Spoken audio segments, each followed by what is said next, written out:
Hello, welcome in everyone to another episode of Fear the Old Lore Elden Ring Unpatched.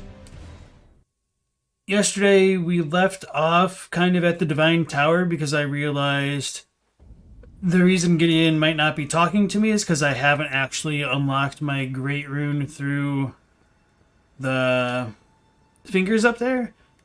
Because I tend to forget about that step. Like, that's kind of messed up some of my other playthroughs in the past with trying to talk to Gideon. And part of the reason for that is just because I don't really need to talk to him super often. So yeah. So now we're going to go over that way. We finished off kind of going through the beginnings of Millicent's quest line in Caelid. So we're just kind of continuing getting hit by golems and doing some of the NPC stuff before... Oh, I thought the pillar would block it. I suck. And doing some of the NPC stuff before, like, going through Caria and, like, dealing with the demigod type stuff. Oh, yeah, and in this version of the game, there isn't any, like, special crazy treasure down there. Hopefully I don't get, like, yeeted off by the golem. But the gate is way down there instead of, like, up here at the top. So I hope everyone is doing well. So we have Cantrell, Trent Reznor, Mercy, Chapes, Zionis, Vacuous Zealot. Nice to see all of you again. Yeah, I do need to talk to Enia. Yeah. So I just remember maybe like they changed it ever so slightly that like Gideon would still talk to you and tell you to go have audience with the Two Fingers. Maybe not, because I don't actually interact a lot with the NPCs when, like, on New Game Plus and above. So that's definitely my fault for not thinking about that sooner. But it should all be good. Oh, and I should have looked up to see what or how the silly little dragon fist cheese works in this version of the game. But I forgot. So Platypus, nice to see you again as well. More convenient to have the teleporter down there. A little bit. So one of the things that I really like about the Divine Towers is when you go up them, you can see like the walls glow and whatnot, and these are kinds of meteorites that I believe you'd find down in like the mines and stuff. And I brought this up a couple times for sure that it's a bit strange how the Stormveil painting has the Divine Tower existing without an Erd tree. And so it could, be like an artist rendition, we don't really know. Or it could be based on how the environment looked at that time that painting was painted. We don't know. But in either case, I don't think it should be that big of a stretch that like the meteors and whatnot could have predated the Erd tree based on like the Elden Stars description and all that. Hey, Capenda, welcome back in. I didn't call you guys NPCs, El Gusto. The little troublemaker. Alright. So yeah, coming up to the Divine Tower, we will find our first audience with a Two Fingers, sort of. And to be honest, I don't really know exactly what's going on with the Two Fingers, but just to kind of like reinforce some of like the meteor imagery, we do have them up there. And as we were climbing the tower on the elevator, I noticed they like sparkled white, so I kind of wonder if it has anything to do with silver. I mean, I'm skeptical. It could just be like light for the sake of light, but just a random thought as we were ascending. So looking at these Two Fingers, they kind of look like a messed up tree trunk that's just kind of been like split in half, but a tree trunk that has hair for some reason. And this is a little bit wonky, but I do like how the Elden Rune will like stay two-dimensional no matter like how you walk around it. I think that's really cool. And going back to the imagery of the fingers themselves, it almost looks like they're made out of wood. Like I said, they kind of look like a tree trunk. So maybe they were filled with gold at one point, because these are almost similar to like the petrified remains of the dragons, but they're different somehow. So I've wondered whether or not these Two Fingers are responsible for like the creation of this rune, and that's why like we can pick it up, and the same like for the others, But no matter how you try to explain the existence of the Great Runes along with the Two Fingers, there's going to be some shortcomings, I think, in our explanations. Like, one of the things that bothers me the most about, like, Marika and stuff is how Malekith is a Shadowhound beast given to her by a set of Two Fingers, but we don't exactly have a Marika Two Fingers that we know of, unless, like, that's the one Ranni kills. Because all the other Two Fingers that we encounter have, like, these Great Runes. That doesn't mean that Marika's Two Fingers couldn't be elsewhere, but at the very least, we haven't met them yet, so, ooh, DLC content, who knows? Alright, so, Cool Glasses Waifu, welcome back to the stream. They do look pretty dead. You have nothing good to say about Gideon ever, but that's just based on what he says. It's like the Manus portal, yeah. You wonder about the fingers being up in the tower in general? They seem to not have always been stationed there and were more mobile. Yeah, oh, maybe the Two Fingers for Marika is the one we find in the Round Table Hold. That's another possibility, I guess. But it is also suspect how it just kind of goes still before we ever meet her and kind of dies. Or I guess it doesn't technically die. It's just communing with the Greater Will, allegedly. Oh yeah, as Jonas just says, are the Marika Two Fingers the Hub Fingers? That's a possibility I didn't think of. Xavier Livingston, welcome back in. Okay, and you guys said the same thing too. Do you think there's anything under the Two Fingers? Do you think that you're just manifested from the environment, or maybe portals where emanations of the Greater Will come through? So, like I was saying, like, we do have a bunch of the meteoric ores and stuff in the Divine Towers. That might meant to be connected to these Two Fingers, but I don't really know why they'd be on top of the Divine Towers either. And going back to the whole idea of the shattering, breaking the Elden Ring and allowing, like, the Great Runes to come free only for the demigods to claim them, does that mean, like, the demigods kind of killed these Two Fingers? I could kind of see that, to be honest. So there's a lot of ways I think this can be interpreted. So if you guys have, like, your own ideas in chat, feel free to, like, list them. I might not, like, read everything because you guys are kind of popping off tonight, but yeah, Round Table Hold.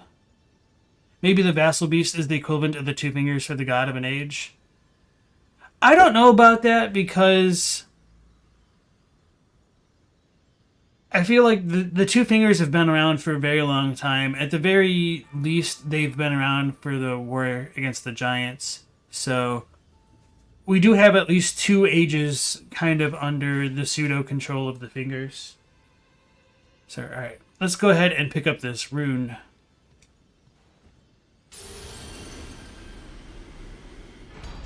Godric's Great Rune has been restored. Oh, I don't think I read the null one. I probably did, like, when we first got it, but alright, so there is a little bit of a difference in the description on these ones. This is a large shard found in hand of Godric the Grafted. This shard is an imitation transcribed from one of the 4 large rings that make up the Elden Ring. Equipping this shard raises all stats slightly.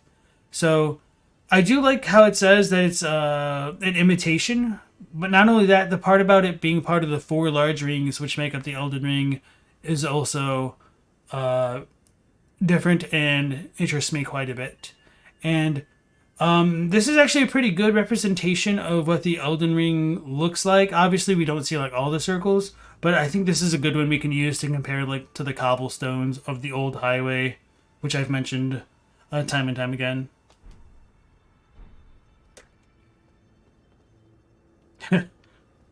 Xavier says, Great Runes seem to be affected by who picks them up and affects the holder. Yeah, and that's another good point to bring up, and that's kind of something that I feel as well, because they're not really going to say them in this version of the game, but like in the retail one, they talk about how Moog and Morgoth's runes are naturally similar to each other.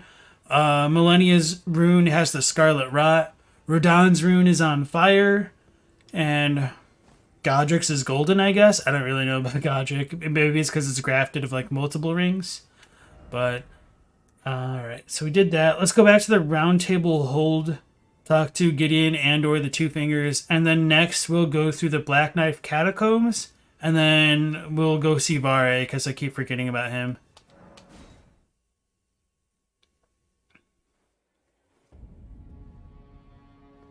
You feel like the Divine Towers precede many eras? That's possible. I don't think he'll leave until, like, we open Altus Plateau. Ah, you appear to be doing well. Very good. Well then, would you like to learn an incantation? Alright, so there's nothing there that we need to worry about. May the Golden Order shine through you. We did talk to D. Wait.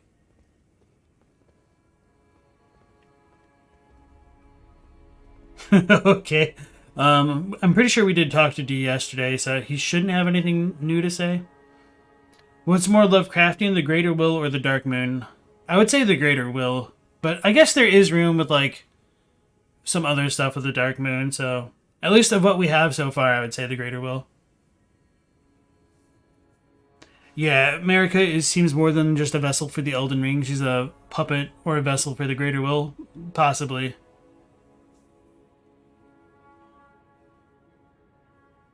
No one's more disrespected than Godric and Dialos. They don't get no respect. No respect at all. He never leaves if you never talk to him? Yeah. Hello. You've been busy weeding Deathroot, I take it. I thank you, as your brother in arms. So what can I do for you? Alright, so that's it with him. We already did that. Alright. Xionis asks, are the Divine Tower fingers even dead? He considered them being mummified, but still able to commune with both the Greater Will and you, and they literally brand you with a Great Rune, similar to the Three Fingers. So, to be fair, there is nothing that really says they're dead. I think Gideon might, but I might be misremembering that. He says, like, they were, like, they lost their purpose long ago, or something like that. But, at the very least, they're inanimate, which is kind of akin to death. So I think when people say they're dead, they say it out of convenience, even though it might not be like 100% technically accurate. I mean, it's not like we really have any two fingers to compare these, or disambiguated, no, disembodied two fingers we can compare them to in real life to be like, yep, those are some alive fingers, I guess. See, at least these ones move for now. And breathe, I guess? Or maybe that's just their cosmic wiggling and their vibrations.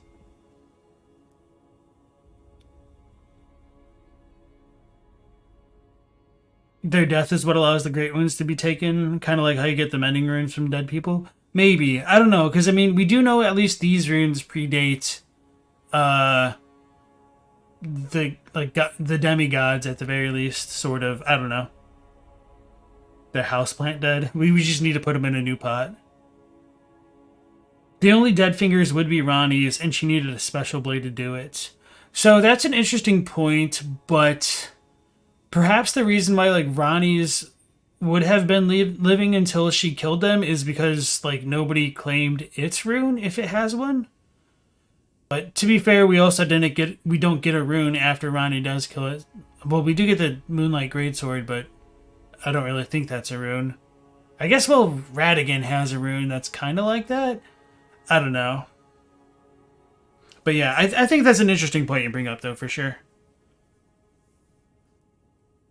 Yeah, I think it's pretty safe to say that Ronnie kills her fingers. And the interesting thing about that is, like, they full on bleed. Like, these ones, I'm in the safety zone. I can't do anything to it.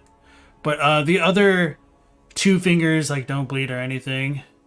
Although I don't remember if Ronnie's two fingers bleed if you hit it directly. I just know that it's like smeared in blood. Geriatric Cothenfront. Are you that new tarnished? You've done well. I am Enia, the Finger Reader. I interpret the words of the fingers, envoys to the Greater Will. Look there. The fingers tremble to welcome you, Shardbearer. Let their wisdom wash over you. Great Elden Ring, root of the Golden Order, anchor of all lands, giver of grace, wellspring of all joy, until it was shattered. The tragic corruption of the Order has taken its toll. Across the realm, life lies in ruin, fallen to pieces. Foul curses and misery spread, unabating. But the greater will has not abandoned the realm, nor the life that inhabits it. So it is that the tarnished are guided by grace, called to act. Brave tarnished, your great rune is a handsome shard of the Elden Ring. Seek another of its kind, to become Elden Lord and restore the Golden Order. Let the words of the fingers guide you. Alright, so that's a lot to unpack all at once there. And from Enia, like, we obviously kind of get the Guinevere type charge mission of what to do to, like, become the Elden Lord, sort of. But we also kind of get our first glimpse into the Greater Will and the Missive of the Two Fingers. So somehow the Two Fingers can kind of control grace to an extent, but it's questionable whether or not they actually control it so much as give the appearance of controlling it, or are just speaking on behalf of a greater will that, like, the greater will doesn't necessarily, like, make them its literal vassals. But with that being said, the Elden Beast is also described as the vassal beast of the greater will, but we don't know if the Two Fingers are vassals of the Elden Beast. I don't really think there's, like, a ton of reason to doubt it, but just based on, like, the track record of previous FromSoft games, I am still a little bit suspicious nonetheless. Some of the interesting things that Enia says there is how, like, the Elden Ring is the anchor of all lands, and it was the wellspring of all joy until it was shattered. Depending on, like, how you want to look at joy and whatnot, it could be saying that, like, good emotions come from the greater will, or, like, grace rather, which is, like, gold. And so you could say, like, emotions are tied to runes, which might tie into, like, some of the more metaphysical mechanics of the world that I've been, like, exploring. But again, that's all pretty tenuous. And to be fair, like, Enia is a second-hand source of information, possibly, like, a third-hand source of information if you take this thing as second-hand information to begin with. I'm pretty sure this thing actually has animations that are, like, wiggles around in retail. I didn't touch it. You get Rapture. So I think they probably added that in, or it's just, like, not working right now. Alright. And he is cool because you'd think she'd respond to you burning the Erd Tree by going no, but she just goes, hey, if it means you can become the Elden Lord, go for it. Yeah, she has a real change of heart real quick there. Ziona says, if the Three Fingers are a mirror to the Two Fingers, you see being branded by the Flame of Chaos as a twisted form of being branded by a Great Rune? You're a firm believer of the Elden Ring changing the natural laws of the lands between. So, yeah, now that I think about it, I mean, we don't actually get a direct Great Rune from the Three Fingers, but I guess they're also not dead, so I don't know. The Elden Ring is definitely not natural. It was made by the Greater Will. Yeah. I don't think it's natural either.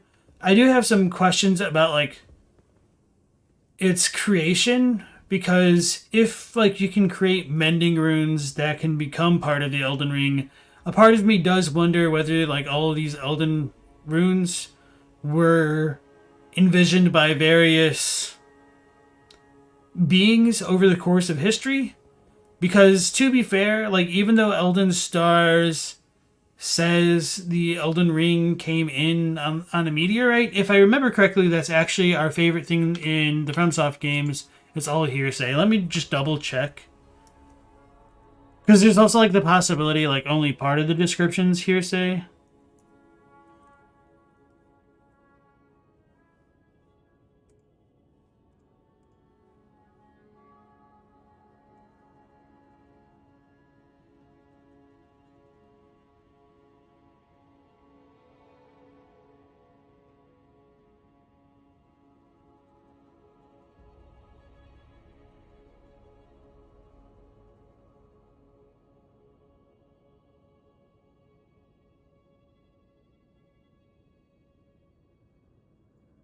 Sorry about that. Okay. It is said that long ago the Greater Will sent a golden star bearing a beast in the lands between, which would later become the Elden Ring. So yeah, it is technically hearsay, I mean, this is the thing that I constantly harp about, that even though we don't have a ton of reason to doubt it, it still isn't like actually official. And I know others would like disagree and say it's like flavor text. It's not really meant to say like, oh, this isn't the case, but that's just kind of not how I operate. When are we getting a mod with a better localization? Probably like never, to be honest. I mean, making a localization takes a lot more effort than like a fan translation. Like the kind of translations that I typically provide for stuff like this is not anything that I would say is like localized, because it will sound like super stilted and not flow very well in like natural everyday English. And it's not meant to keep people immersed in a kind of fantasy world. So there's pros and cons to multiple ways one can approach a translation and or a localization. So for the most part, like Elden Ring is localized pretty well. Like, I mean, there's a few slip-ups here and there, but sometimes like when you're translating a project, you can get a base text to like a draft to work with, and then as you like fill out your draft localization, your original draft could go through a revision process that you don't know about. So your draft could be outdated in comparison, which has definitely happened before in FromSoft games. So really, it's just like, for these things to work as well as they possibly could, translators and localizers would need a much more organic role in the localization of a game, and like a lot more context to understand what's going on than they're given. And also like a lot more time to just hammer that stuff home. Because if you consider like, I mean, I don't have like a ton of the spells on me right now, but if we look at many of these magic spells, they're only like the mechanical text. Okay, so this is actually a pretty good example. So, whenever Elden Ring went gold, like the disc was printed, but between that time frame and whenever it got released, and I think it got delayed like 1 month. So let's say like 3 months they had to come up with all of the extra text. There's also some revisions to like the spoken dialogue at times, which should have been like worked out ahead of time because they have to like schedule voice actors and all that stuff. But it's no mean feat to just get like thousands and thousands of words that kind of like cross-reference each other and like get it right. So they did a lot with a very limited amount of time. So like obviously like a large amount of the game was like pretty done before that, but they were definitely working on a deadline. Like even like this stuff got changed.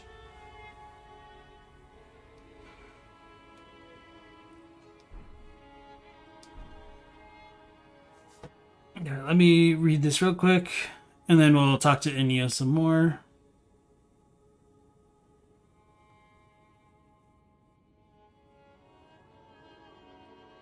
Yeah, Legends of Localization is a phenomenal project that Clyde has been working on. I haven't like looked at absolutely everything, but it's been really great just having like something else to like point to.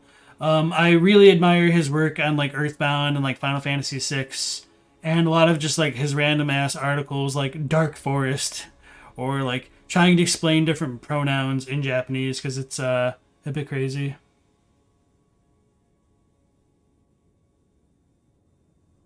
And they're not the only ones. Oh yeah, and the last thing like I'll say about like the localization process, like 9 times out of 10, like this stuff doesn't. Well, let me like contextualize this. Like 9 times out of 10, like not having something be exact word for word, like a perfect translation, isn't going to really matter.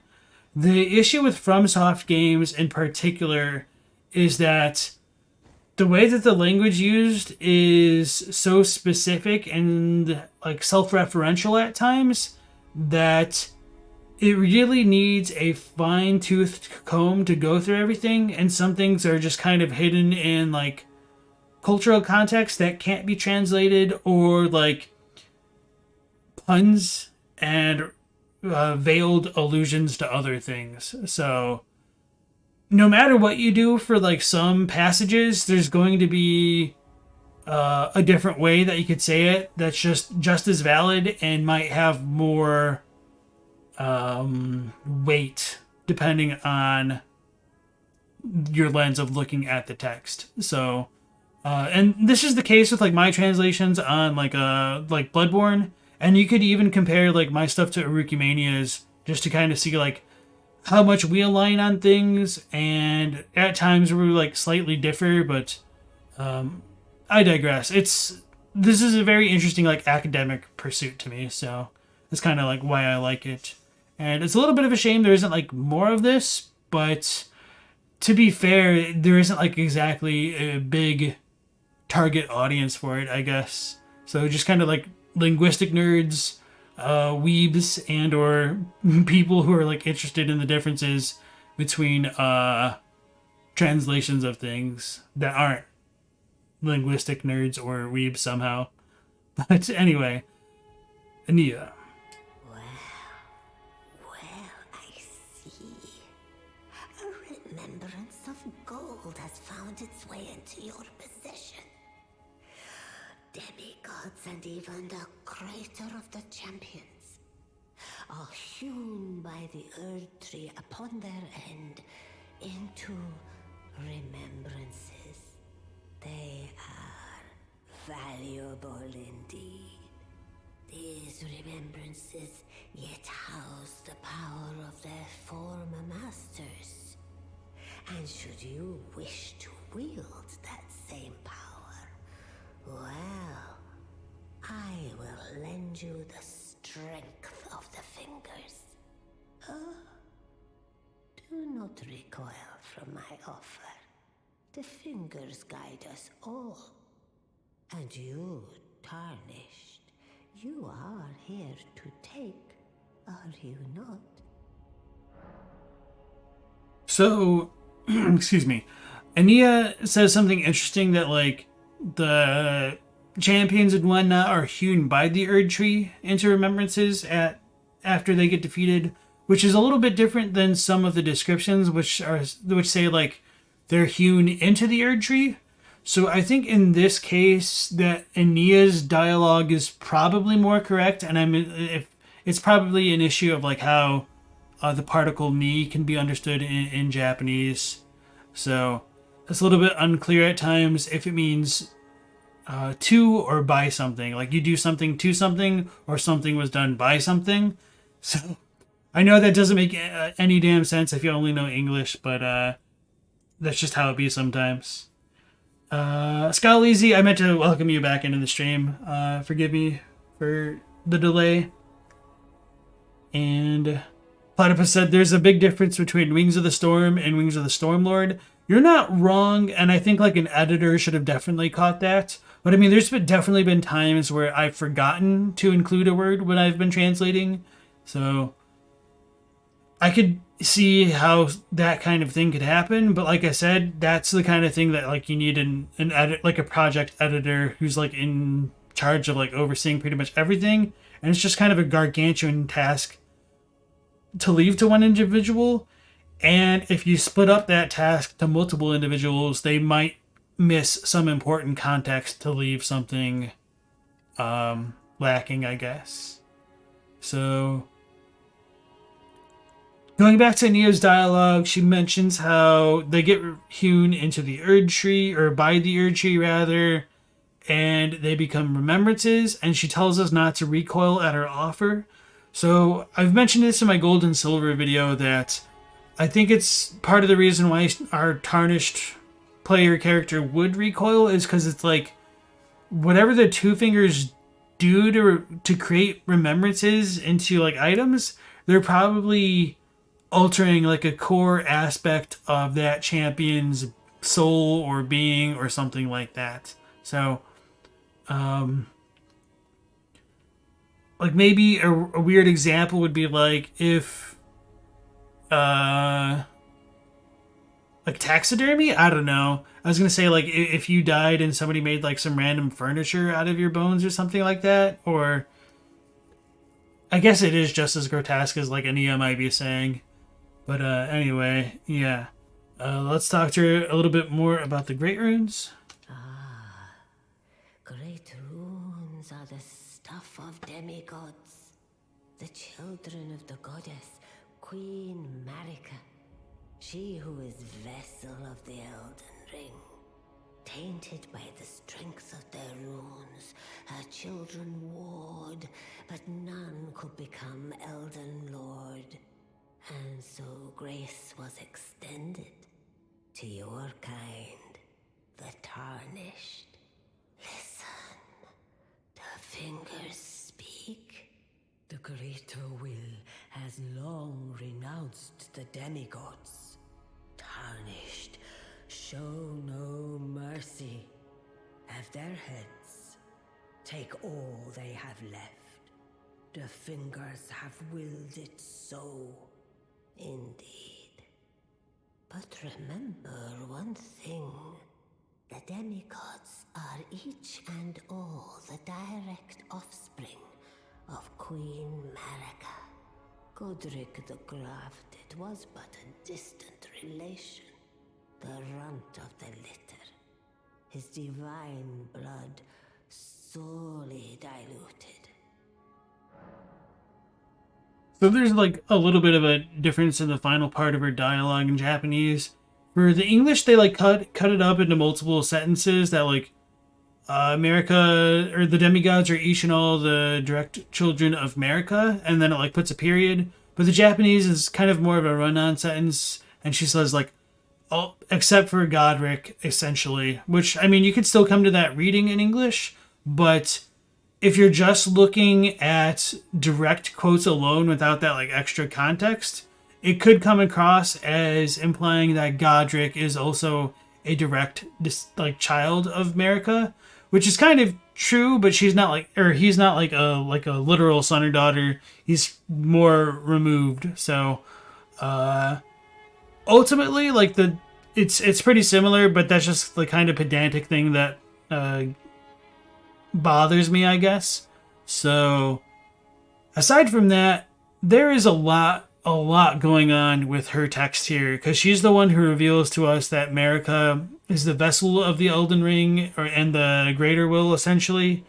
And she tells us how the power of the runes twisted the demigods into like warring with each other, but none of them could become Elden Lord. So that's some of that direct information given to the player. Technically, it would have been in one of the trailers. I don't remember if it's the story trailer that's technically not in the game, or if it's like in the game, like the opening cinematic. But what was I saying with that?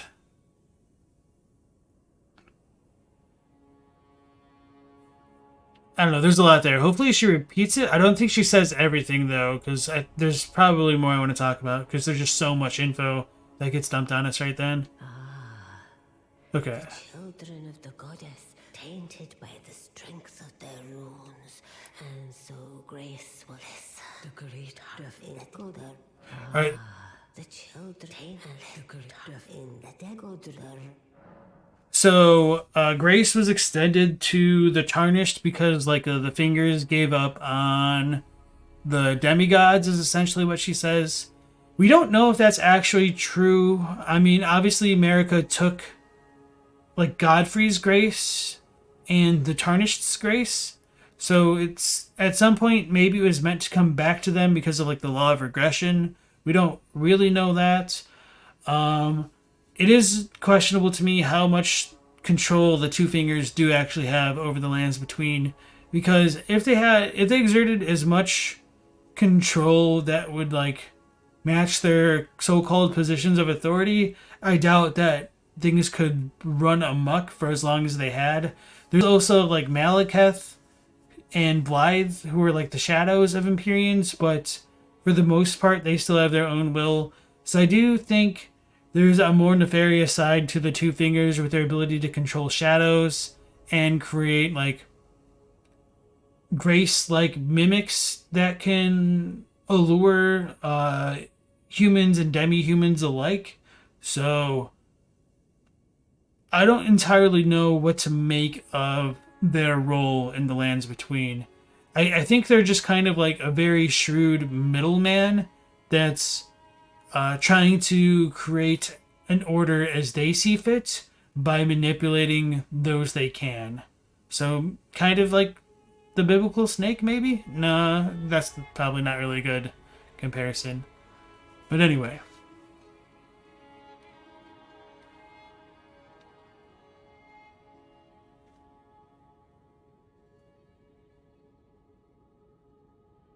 The finger reader's saying reminds Mortis of Ragnarok and the reason the Great Flood in the Bible happened. Okay. Even the rune of death sailed away. Deathroot slowly crept around the lands. With it unsealed, it probably spread like crazy. Yeah, maybe. Ragnarok is a very easy parallel considering how much Nordic inspiration Elden Ring has. Yeah. A lot of people like to compare America to Odin as well, which I can see for sure. The Norns would hew fate into the roots of the Yggdrasil. Later influence mistranslated it as them being weavers of fate because they wanted them to parallel the fates. Okay, interesting. Thank you, Elder Gusto. The story trailer not being the actual intro is so weird. I mean, that stuff kind of happens. It is funny to me that the story trailer is technically not in the game, so somebody could make the argument that it's not canon. That's just really, really funny to me. How evil do I think is the Golden Order? That's an interesting question. I feel like it's systemically evil, but it's not malicious. So maybe evil, like calling it evil isn't the right word, but I don't know. Considering that it takes thousands of years to commune with the Greater Will, you doubt the fingers are entirely looked towards for guidance? Yeah, I don't know. I feel like their connection to the Greater Will was severed with the Elden Ring, and it probably didn't take them like thousands of moons to do it originally, if they ever did. But you don't see anything the Two Fingers do as being different from what the Greater Will wants. So I don't think the Greater Will really cares. I think it's possible, and you know, this is a big if, that the Greater Will could just be like the collective unconsciousness of the universe, where like after things go and die, they become like mind melded into like the human instrumentality project of like Evangelion. But essentially their bodies die, their spirits go back into space with like the stars and the moon, and they become one with the primeval currents. And then the Elden Ring like creates the cycle of life and death and would bring the spirits back into the outer lands as like life forms, and like once those things died, maybe they come back into the lands between, and it's probably just like a big old cosmic wheelhouse. But I don't really know for sure. I mean, that's obviously a lot of speculation on my part, and the Greater Will could very well be more of an like a Lovecraftian being for all we know. But as far as I see, like the Elden Beast, it seems kind of similar to me, like the old one of Demon Souls, or even potentially like the Moon Presence of Bloodborne, in that it probably just wants to collect as much will and life power as it can for itself, so that way it can sustain itself for as long as it can, which I think kind of aligns with the idea of the Golden Order in creating a kind of stasis to keep things alive indefinitely. You think Rykard creating the finger creepers is an attempt at making an artificial finger? That's a good possibility. I haven't thought about that, to be honest. Intentionally excluding whole races from the tree that gives life is kind of malicious. I think that was kind of incidental, but callous nonetheless, because America could have potentially changed things after the fact, but was like, no, I'm good. I got mine. Yeah, Greater Will could be an almighty idiot that isn't even really conscious. That's kind of how I feel about it. Hell from Berserk.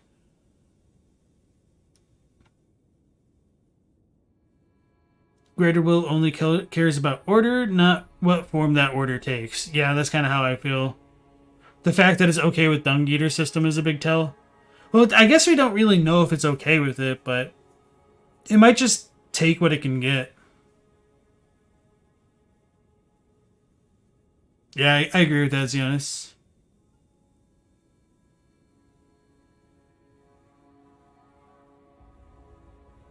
Okay, so let's go look at the remembrance stuff.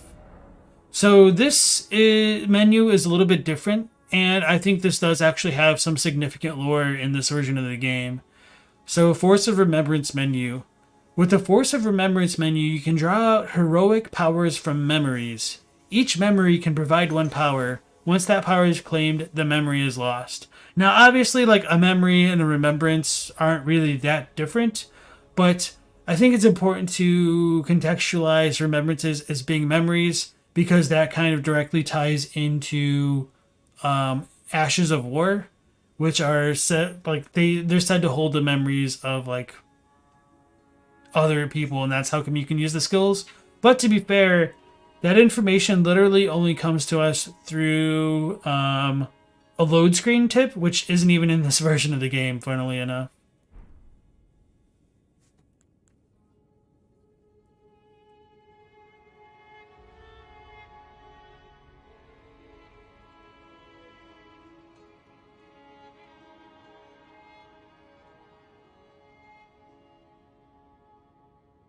Sorry about that. Okay.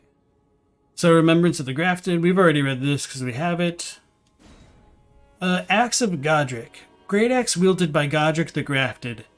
This golden battle axe is emblazoned with the figure of a beast, representing the strength of Godfrey, first Elden Lord and patriarch of the Golden lineage. I command thee kneel, for I am the lord of all that is golden. High quality impersonation there. So, this is one of the items that does reference Godfrey as the first Elden Lord, and I do think that's significant because it's not like written as hearsay or anything like that. But I'll leave that alone for now. The figure of the beast is obviously like more a reference to Sirash, and you can kind of see it on the icon for it as well. Grafted Dragon. Head of a dragon grafted to Godric's left arm, the embodiment of all that remains of his power. The wielder's arm will take the form of a small dragon, sprouting sharp fangs at the fist. So, I'm going to go ahead and buy this one because it's supposed to be like legitimately broken. It looks like I might need more faith for that. Like 4 points. Okay, I'll keep that in mind. So, she sells memory stones and stuff here? I don't remember if she sells any of these on retail version. Oh, hey, look. I keep forgetting I should go see, like, the first Heroes dungeon. Let the words of the fingers guide you.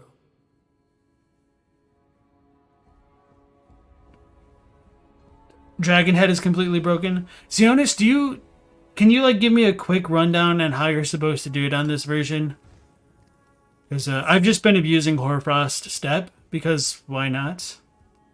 Godric is such a clown that even his axe drop is off hard at higher levels. Bear Witness Skull on the Dragon is really good when you can land it. Okay. Yeah, she didn't sell those. Okay, that's what I thought. Alright, so now that we talked to the Two Fingers, Gideon's door opens up, and he tells us a lot about the demigods, obviously. You've received the wisdom of the Two Fingers, have you not? Then, just as promised, I bid you welcome. As a true member of the Round Table, I am known as Gideon Ofnir. As a Tarnished who wishes to stand before the Elden Ring and become Elden Lord, I am accumulating knowledge. To be all-knowing. You now belong to a select group of fellows. As such, I ask that you remain constant. You. What is it?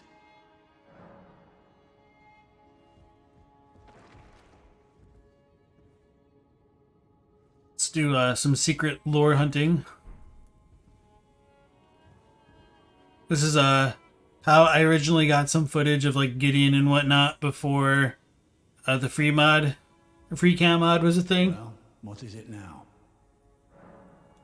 I understand you've been speaking to Nepheli. She's my daughter. He's reading the text. When she lost the guidance of grace. Though a mere axe-wielding barbarian, her youthful credulity suited my purposes. So I put her to work. Do not hesitate to employ her. Should her services benefit you, despite her looks, she is more than capable in the press of battle. There are 4 more demigods yet to be located. Mikola of the Halig Tree, the Unalloyed, his twin, Malenia, the undefeated swordswoman, Luna Princess Rani, daughter to Renala, and the one only known as the Lord of Blood. Rani is said to have cast aside her great rune, so here at the Hold, we seek the whereabouts of the remaining 3 shard bearers. If you should learn anything of these matters, I'll trade your findings for a hidden treasure or a long-lost right, known only to me. We both desire to stand before the Elden Ring and become Elden Lord. As such, I hope we are compelled to work together. So, yeah, there are like a few differences. I don't think he says like Malenia is the undefeated swordswoman in the retail build. But as I've been saying like all throughout these streams, I think it's really important to take character-driven dialogue as secondhand information at best. And while they might be trying to help us, they might not have the full picture themselves, or they may have an ulterior agenda to either like win you over to their side or present information a certain way with like no fault of their own. I mean, Gideon is probably more on the fault having side, but I don't think he says anything else at this point. There are 4 more demigods. Mikola of his twin, Malenia, Luna Princess Rani, and Rani is so here if you as. Okay, so he does mention how like Rani is said to have cast aside her great rune, and that just goes to show the level of the ignorance of the all-knowing Gideon Ofnir, because Rani should have died before the shattering even technically happened, because she would have died at the same time as Godwyn the Golden, so she never really had a great rune other than the part of it she stole from the Rune of Destined Death, or the Rune of Death, rather. So that's pretty much that for the Round Table Hold at this point in the game. This stack of books always just kind of looks like a silhouette, and it bothers me. Trying to think if there's anything else. We talked to Hugh or Roderico, they shouldn't say anything. Nepheli shouldn't appear here because we haven't done the Albinorg stuff. So we could do that as well as Varre.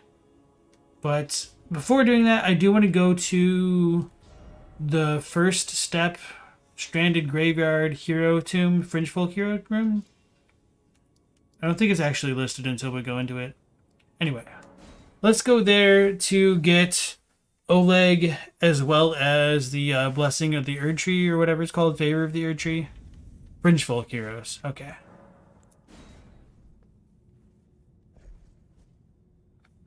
Which 2 runes did Vike get? Because there's got to be more than just the 6 we see.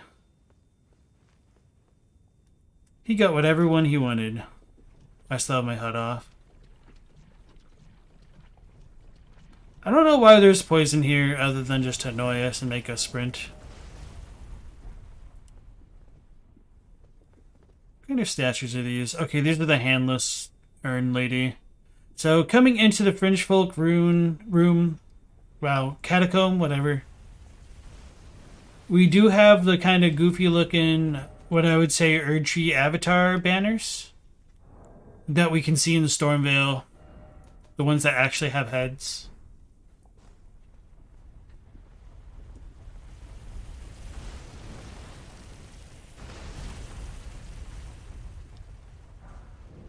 Poison Bone Dart. I think I can get to the third one here. Not yet. Damn. That crossbow made me think the thing just turned around over here.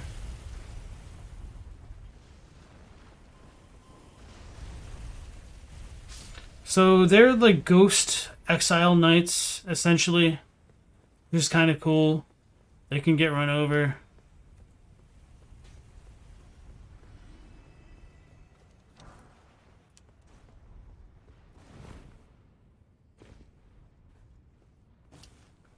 We got some imps. Is there no music here? I don't think there's any music here. Let me turn up my headphones real quick. Oh, my headphones are turned up pretty well. Alright. You don't know why they got rid of Ronnie's cute surprised yelp? The worst cut FromSoft has ever made. Ronnie's ending's really trash considering how many outer gods are wreaking havoc on the lands between. Scalisi says the dragons were before the Golden Order, right? Or is there a big gap in time? So the dragons should have come before the Golden Order, and the Golden Order should have been preceded by what I would say would be the Crucible being Godfrey's time. Oh yeah, I have spells now. I could probably just do that.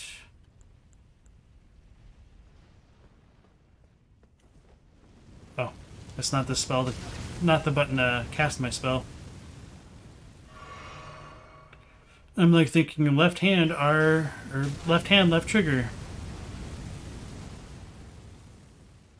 I was gonna do it, but I don't want to get baked. This thing is trolling me. It'd be funny if this thing doesn't have the range.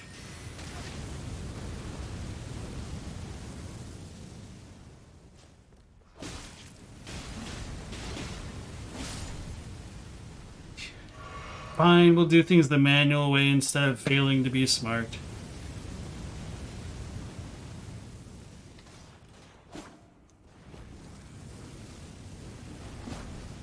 So, if I remember correctly, there's not a lot in that room except for 3 imps, so I'm just going to leave that there.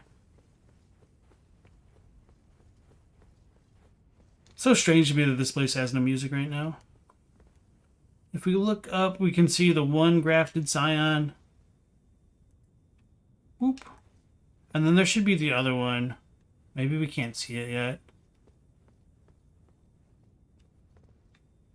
Anyway, it definitely exists somewhere. Is it down below? Shouldn't be. So I might get got for this. Oh yeah. Rather than getting got, let's just be the one who does the getting. So the trick for this is to just not die. I was gonna say not back up, but hey, we killed him, guys. GG. Wait, it might not actually respawn. There's the shackle trick? What shackle trick?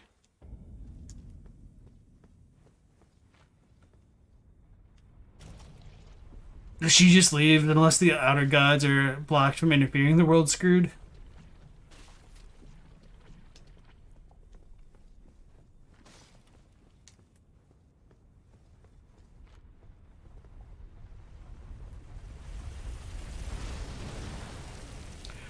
The funny thing and like super frustrating thing about these chariots is like they can be stationary or at the time where they just turn. And if you run into them while they're stationary, you can still die. These things infuriated me on my first playthrough.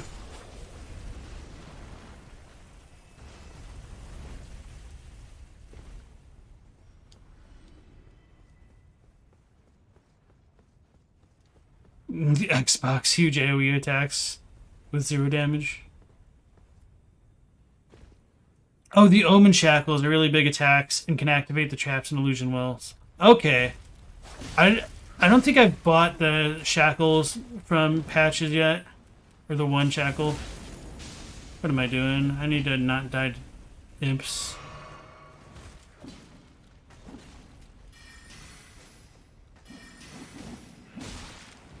I'm just trying that out.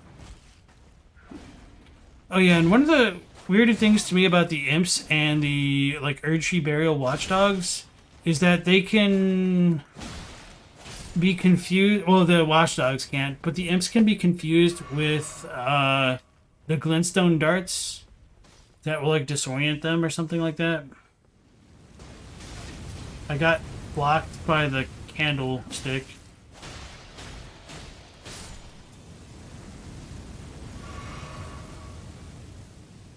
And the Erdtree Burial Dog Watchdogs staves, or their staffs, also have glintstone in it.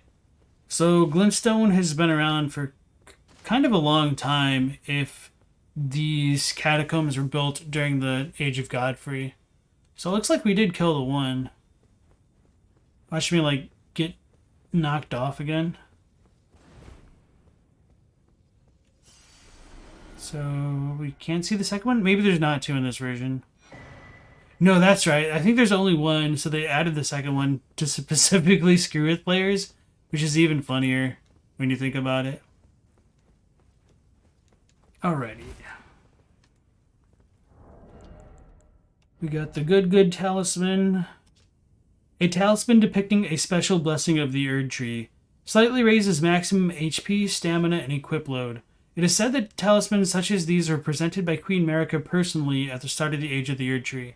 So that's a little bit different because retail says that the blessings of the Erdtree were personally given by Queen Marika, which makes it sound like the sap and or grace. So it being these talismans is kind of interesting for 1.0. And yeah, I'm going to equip this because it's good. I like more stamina and all that.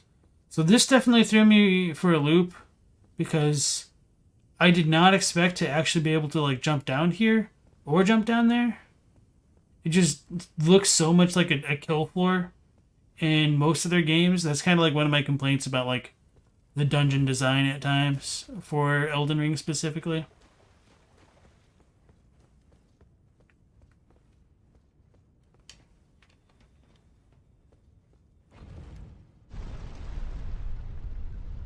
Xionis's main weapon was Great Stars with spell buffs and wild strikes.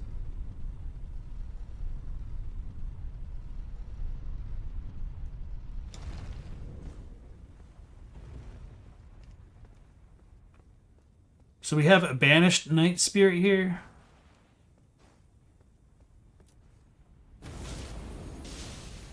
And these spirits shouldn't bleed because they're like white.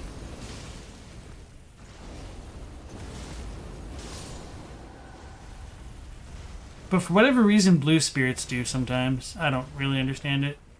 I wonder if I can just... Maybe it's better to time it.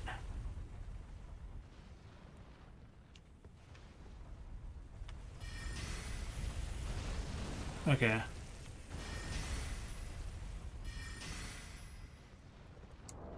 I was afraid of that.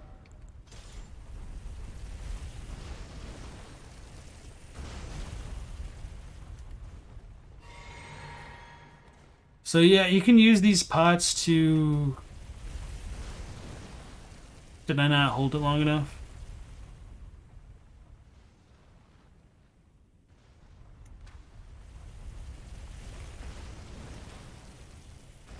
Uh-oh.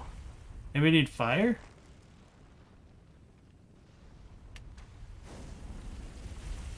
Bruh.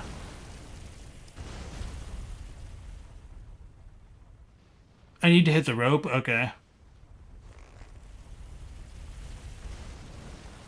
Zoinks. I screwed up.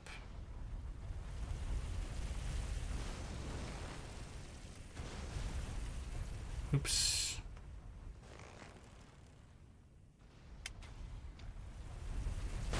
There we go. Erdtree Greatbow. That was definitely one of the last items I needed because I didn't know you could do that. Greatbow carved from the Erdtree which stands tall over the capital. Drawing a Greatbow takes time, blah blah blah. Okay, nothing really important there. But that makes this a lot easier to traverse this little dungeon thing, whatever you want to call it, catacomb. Boris, welcome back. Age of the Erdtree and Age of the Golden Order are different times. In my opinion, yes, because Enia and the Mending Rune of the Death Prince say that the Golden Order was created on confining destined death, and Golden Order is more specifically associated with Radigan than Godfrey. So it makes way more sense to me for them to be different ages, and Godfrey's age being related more specifically to like the age of plenty makes sense because of like all the things like related to sap, talking about Godfrey specifically. Things are literally trying to kick my ass.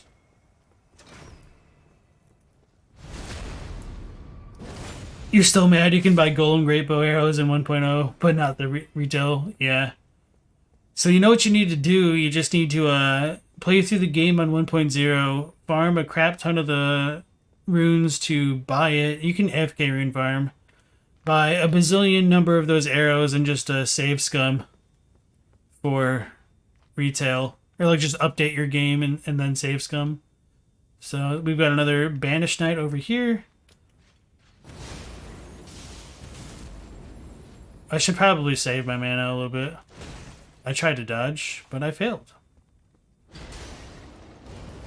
I even knew it was delayed when I did that. I lived. Somehow. Oh, even the spirits can summon it. Oh yeah, because it does only have the sword on. Makes sense. I was trying to heal, but I suck.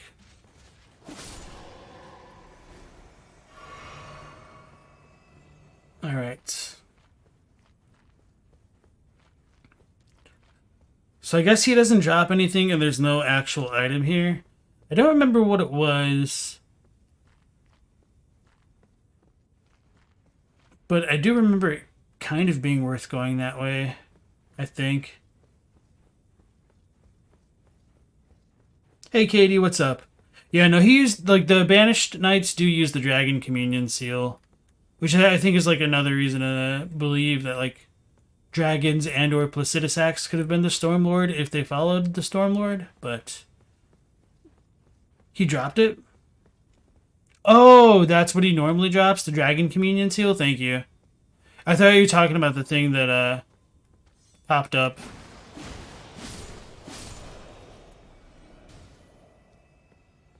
On the screen. Alright, so Katie, we just pretty much went through the Divine Tower. It seems like there's more of the Exile folk down here than I remember.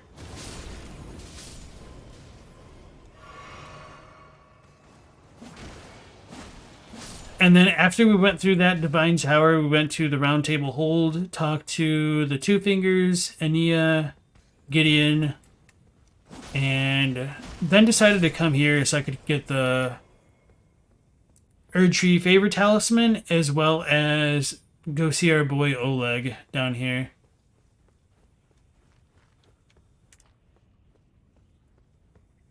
in a little bit of rough shape for this fight, but it's a big boy, so Hoarfrost Stomp might carry it. So still no music whatsoever. Oh yeah, I'm kind of screwed in terms of like my mana. Or flasks in general, really.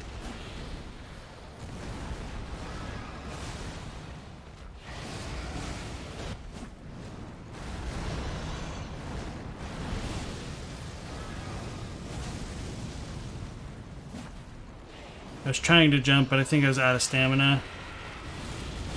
Oh god, oh god.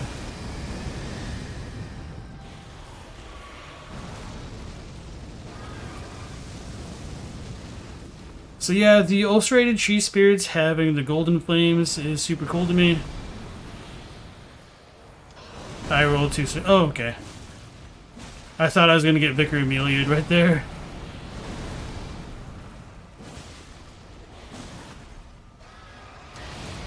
Oh, that's the grab. I want to roll. I totally panic rolled that and should have gotten caught, but I didn't. And I'll take that.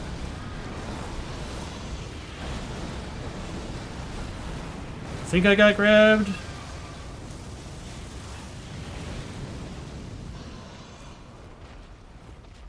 Get up. Wait, that didn't give me my full health back.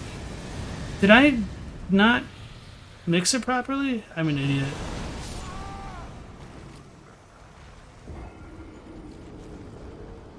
Banish Knights using Dragon Communion, so bizarre.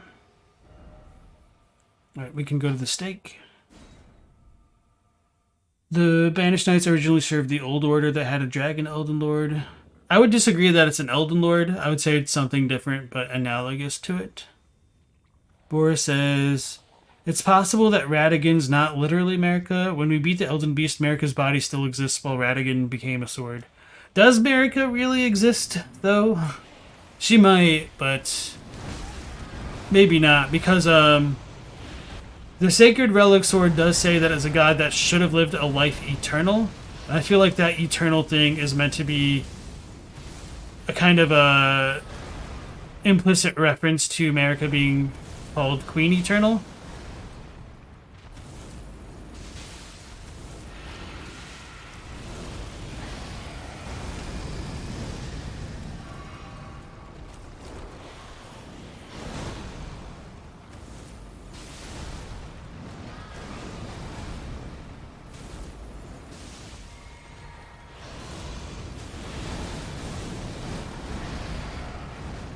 Alright, that should be it. What's up? Golden Seed. Oleg. Alright. Oh yeah, we could talk about this stuff too. Let's cast Starlight.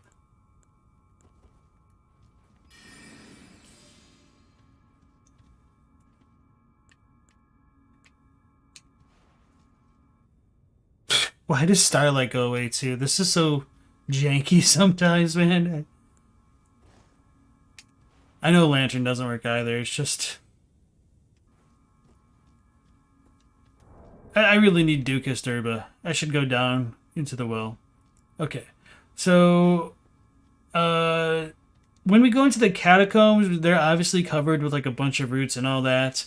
But as we go deep into them, we can see like corpses start getting sucked into the roots and absorbed into the Erd tree or minor Erd trees, and they kind of look like they're covered in sap. So I think that just kind of shows the mechanism of like Erd tree burial and whatnot. And when you go into the smaller catacombs, not like the hero ones, you can even see like depictions of like people on the doors of like the boss rooms in like their Erd tree's roots. So I think that stuff's kind of cool. So now that we beat that boss, we should be done with this area. Let's go to Varre next, and then maybe the Elben Orc village. So the other thing that I'm wondering right now is if I want to talk to Ronnie before Roger, because she says something like ever so slightly different, but it doesn't really matter either way. So, I don't know. Caria and then that place or not? I don't know. I'll figure it out. Scowleezy still doesn't know what Radigan's deal is. Was he a separate person? Did Marika create him or split herself in two? We don't know. Yeah, we don't know. Dragon Communion is the act of poaching dragon hearts. We're supposed to believe the Banished Knights serve the Stormlord and thus dragons. So, yeah, I mean, I don't think it aligns super well, but they do have, like, dragons on their helmets and whatnot. There's reason to believe that the Banished Knights didn't always serve, like, the Golden Lineage because of the veteran set and Commander Neal in Castle Sol not really serving the castle originally. I do think that eventually they became subjugated by Godfrey and either forced to like leave their homelands since they're called Banished Knights, or they just kind of took them into their armies, because as Oleg Spirit Ashes say, which I should have read, like he was approached by the Grace-given Lord, which is Morgott, and offered pretty much employment.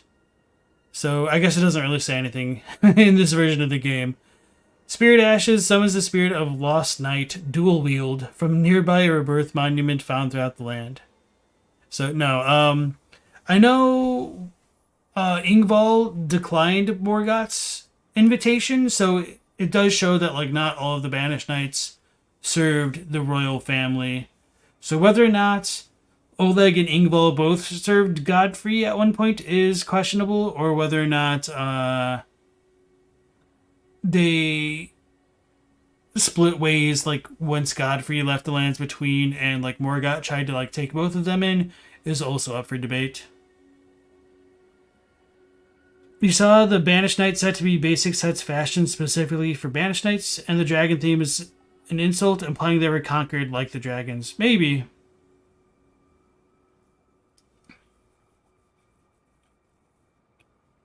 Q Glass's waifu's best guess as to Radigan's whole deal is that it was intended to tie in the silver tier stuff, what with the whole cut Asimi quest and all, but due to that getting cut, I think that's a strong possibility as well.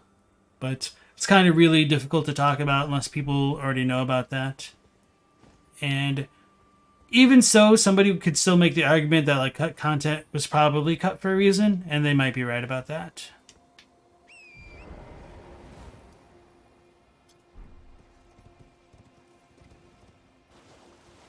Alright, Spaghetti, welcome back to the stream. I think I missed what you said.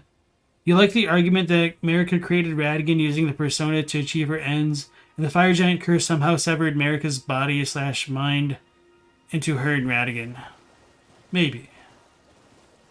Cantrell asks, why would she split herself in two when the context around them was to become whole? So, it could be like the whole like Naruto Kage Bunshin, or like Shadow Clone Jutsu. Kind of ironic that I just like went away from saying like Kage Bunshin to like which is Shadow Clone to only just say Jutsu immediately after that. So like Shadow Clone technique. Anyway, have I defeated Milena or Millennia? Not in this playthrough, Tanner. And also welcome to the stream. How the game uses golden alchemy makes too much sense, and they are a reference to the Rebus. Oh yeah, I didn't like finish the whole like Kage Bunshin thing. So for anybody who like doesn't know Naruto, his shadow clone technique is kind of unique from other shadow clones in that he like literally clones himself. So by doing so, like his split bodies experiences also get like transferred to the original after they combine. So that's kind of what I was trying to say, but I didn't use very many words to say that.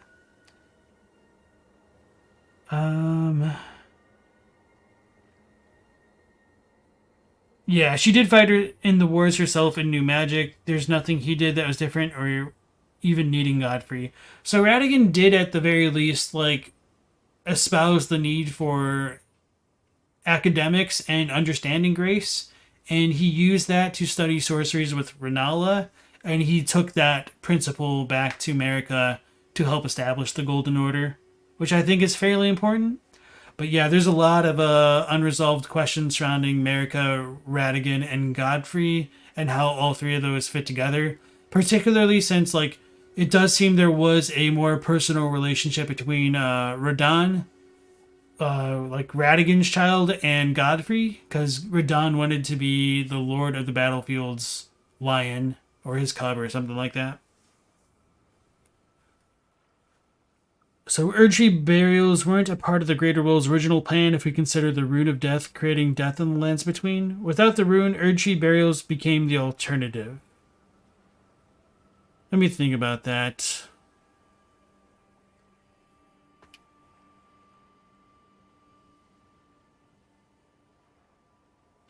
So the one issue with that is you don't know when the Rune of Death was created.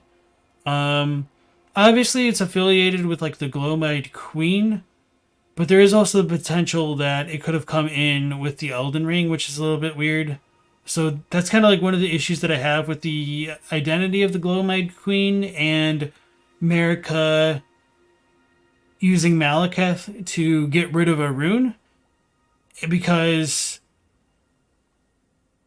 for all we know, the Glowmite Queen should have existed around the same time as Godfrey, because the Rune of Death wasn't sealed until the creation of the Golden Order, which should have come along with Radigan. Somebody could potentially argue that the Golden Order was officially started with Godfrey, but there really isn't anything in the game explicitly confirming that, and I do think that messes up quite a few things with how the game presents the things related to the incantations between the Golden Order and like the Age of the Erdtree, or the Age of Plenty specifically. So like when we look at these things, like the Crucible one has the ancient Erdtree stuff on it, and Crucible Knights like served Godfrey directly, I guess. But I don't have any Golden Order stuff. Okay, yeah, we just need to like go to the round table hold to show that stuff off, I guess. But the Golden Order stuff has a completely different sigil than the ancient Erdtree stuff. So I don't exactly know what to make of that, because like the Rune of Death should have been removed, but death was still a thing for quite a while, because maybe it doesn't say it in this version of the game, or I don't think I actually have a Hero's Rune. No, I don't have a Hero's Rune, but the Hero's Runes say like people were abundantly blessed by grace on the battlefield, but then they died essentially nonetheless. So death still did exist for like Godfrey's time. So it's just kind of a mess, to be honest. So that's kind of why I tend to believe to a certain extent that Marika and the Glowmite Queen were probably closely tied together, if not like the same individual. And I don't know if like the Glowmite Queen is to Marika as Radigan is to Marika right now, because there is the potential that the Glowmite Queen became like the Godslayer Greatsword in a similar way to how Radigan could become the Sacred Relic Greatsword. So I don't really know, like the possibilities are just too numerous to like ever like really pin one thing down and go with that, I think. All right, sorry about the monologue there.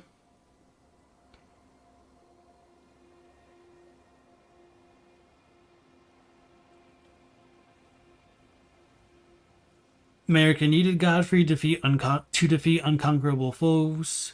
He wouldn't have been Elden Lord if Radigan or Marika could have done as well in war. Radigan is regarded as a mere champion by Muriel.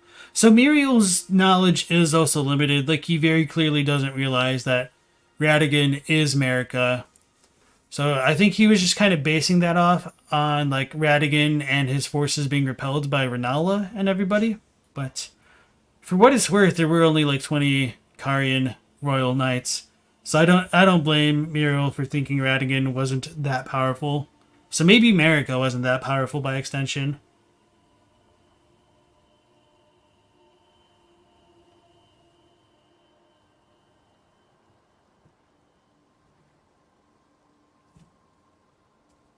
You still don't believe that destined death is death? Sorry, not sorry.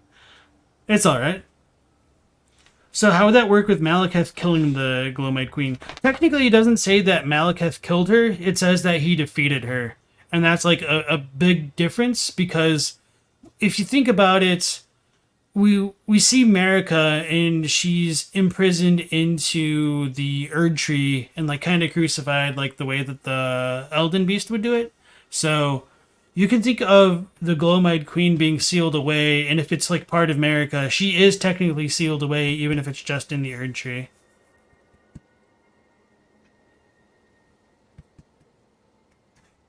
You don't see Marika one-shotting Archdragons like Gwyn? Okay. So that's a lot of talk, so let's go check out what Varre has to say. Ah, there you are. You claimed a great rune and had your audience with the two fingers at the round table. What was your impression?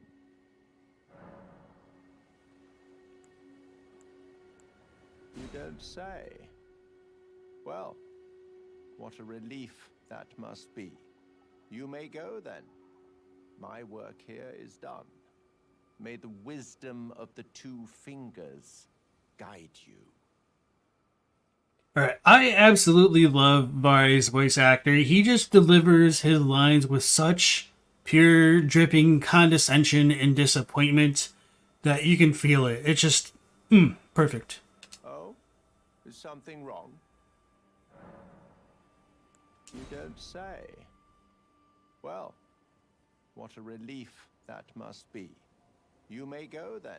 May the wisdom... Okay, obviously dripping with sarcasm. I thought he switched that up, but I guess that's more of a Celovus thing. Is something wrong?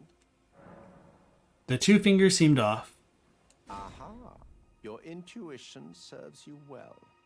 My doubts had been piling up, you see. The words of the two fingers cannot be trusted. Truly, naught but rambling, senile delusions. I believe that when the Elden Ring was shattered, the two fingers were corrupted, their guidance skewed. Even worse, the fingers harbor no love for our kind. That's the part that irks the most. So Varre also gives us one of those expositional lore dumps in that the two fingers might be broken and they may have been for quite some time.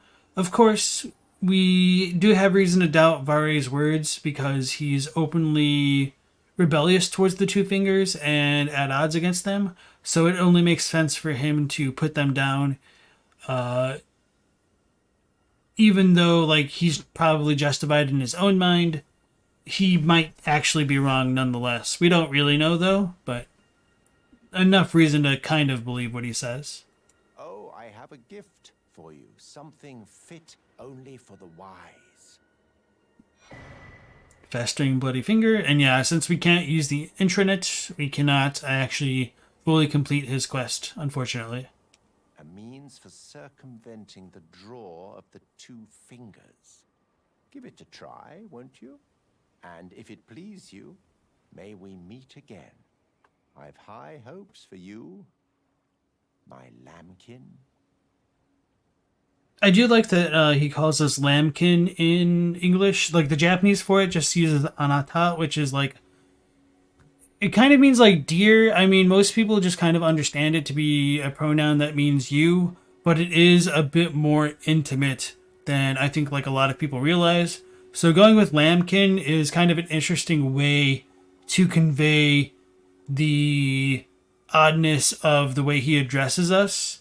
But I think that oddness is only like more present if you have like a male tarnished character, because if he called us like that in if we were female, it wouldn't be as strange, if not just like a little bit forward. So I guess you could say like lambkin is forward no matter the sex either way, but at least the Japanese just comes off like a bit more intimate that way to men specifically as opposed to females. So what was I going to say? Oh yeah, draw of the two fingers. Let me look that up real quick. I know I've looked this up in the past, but when he says a means for circumventing the jaw of the two fingers, I'm pretty sure that's a little bit different in the Japanese. Yeah, so he says if you want to, what's the word for this? Stray from the guidance of the two fingers, then he'll give us a method to do that. So I do think that's a pretty interesting difference between the two, because when he says like escape the draw of the two fingers, it makes them sound more active in what they do with their shadow puppetry type stuff. So I think that context is kind of important to have, and I might make a short about that at some point. Don't know how I'll contextualize it super well though. Alrighty. Wasn't the Golden Order founded when Destined Death was sealed away? Essentially, yes. What are the chances that the Volcano Manor quest will cover Varre's quest? I think that does work, actually, but I don't remember if you have to use this finger specifically. We'll see. I don't remember. Be sure to try that finger I gave you. There's no reason to dither. The tarnished were spurned by grace, forsaken by the two fingers. And now they ask you to mend their crumbling world? Your loyalties are misplaced with them. Be sure to try that. I'm quite... Alright, so that's pretty much all Varre has to say.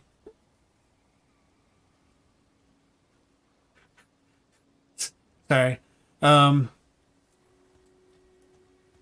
The dog is distracting me. Yeah, he's very disdainful of the two fingers. One of the things that he'll continue to talk about, like Mogan stuff, is like love and their kind of dynasty.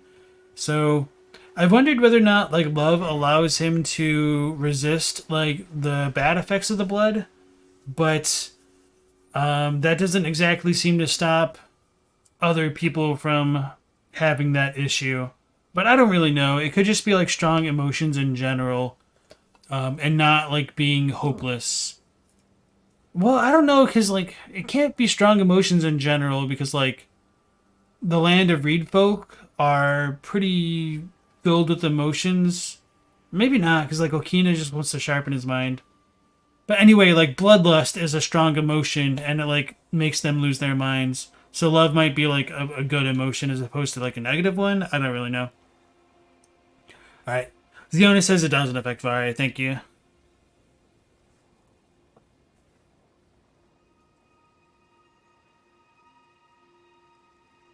Okay. Yeah. You know what FromSoft is missing? Ripple effects in water? They do have some ripple effects. So we get a Sanguine Noble.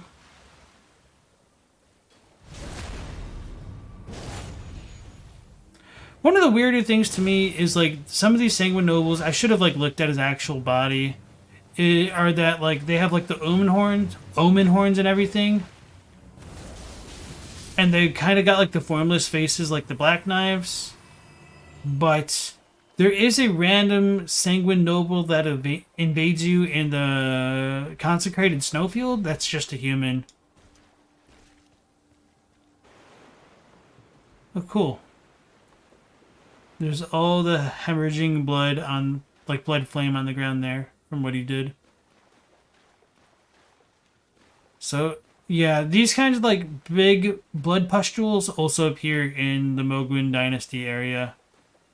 So we got blood roses.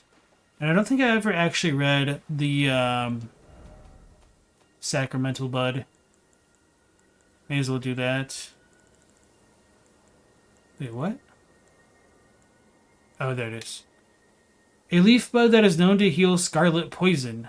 Material used for crafting items. So that's a big difference between the retail build, where it just kind of hints that it's been watered by the blood of Mikola.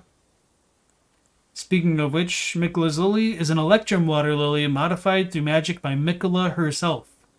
So that's a pretty big difference. For those who may not know, electrum means a combination of gold and silver. which I think is very thematic for the whole idea of unalloyed gold. But to just kind of give some context as to why I don't think it's like out of the question that Miquella and St. Trina are related, when you compare Miquella's lily to Trina's lily, they're literally the same, except the Trina's lily isn't wilted and faded, and that's pretty much it. And it'll also be a bit clearer once we get like the one torch for Miquella in like the consecrated snowfield. I don't remember if it's in this version, but I also didn't mess around in that area too much. Alrighty. Is that a translation error? I don't really know if that is, Cantrell, because the 1.0 text in Japanese is the same as the retail as far as I know. So I don't know what this was based off of, like this translation. And it's kind of rare to make that kind of error with like herself, because let's be real here, like most translators are just going to assume that a person is male at first. So I'm under the suspicion that it wasn't a mistake, but who knows? Yeah. So you thought it was accepted that Miquella was Saint Trina. There are some like detractors to the theory, but I like to present as much evidence for it as possible, rather than just taking it as like a foregone conclusion.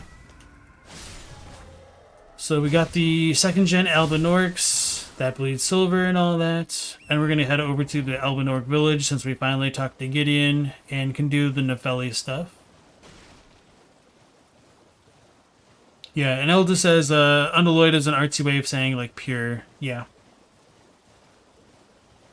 You were theorizing that unalloyed gold is gold that's between gold and silver for a month. So that could work because unalloyed gold would mean like literally pure gold.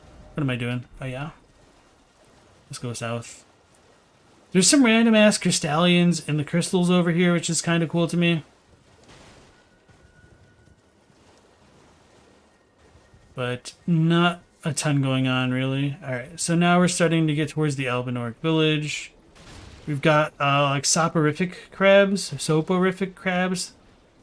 Pretty much they like shoot sleep bubbles at us.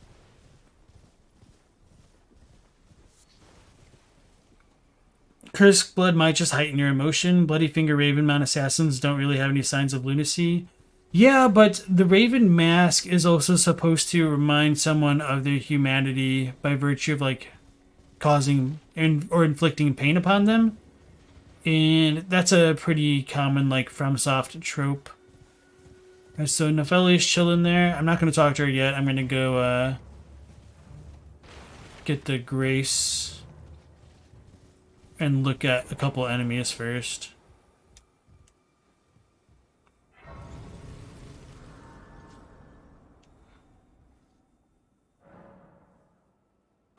Hopefully I don't mispronounce this, but Hasi Burshad, welcome to the stream. What's my favorite piece of lore or story from this game? I'm a big fan of things relating to the Gloam-Eyed Queen and the Primeval Current. But aside from that, I would probably say soap is like the item that I always say is like the most important one in the game.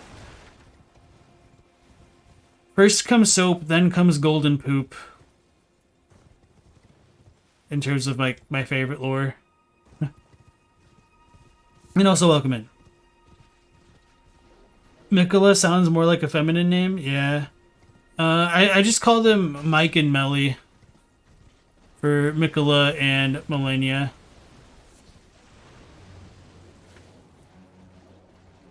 Aristocrat hat is your Albinork blood clot. You bet the Gloam-Eyed Queen was terrifying because the godskins are already scary. Mogdanov? Okay. Did I already miss it? Yeah, I was probably looking at chat. It's all good. Isn't it over here?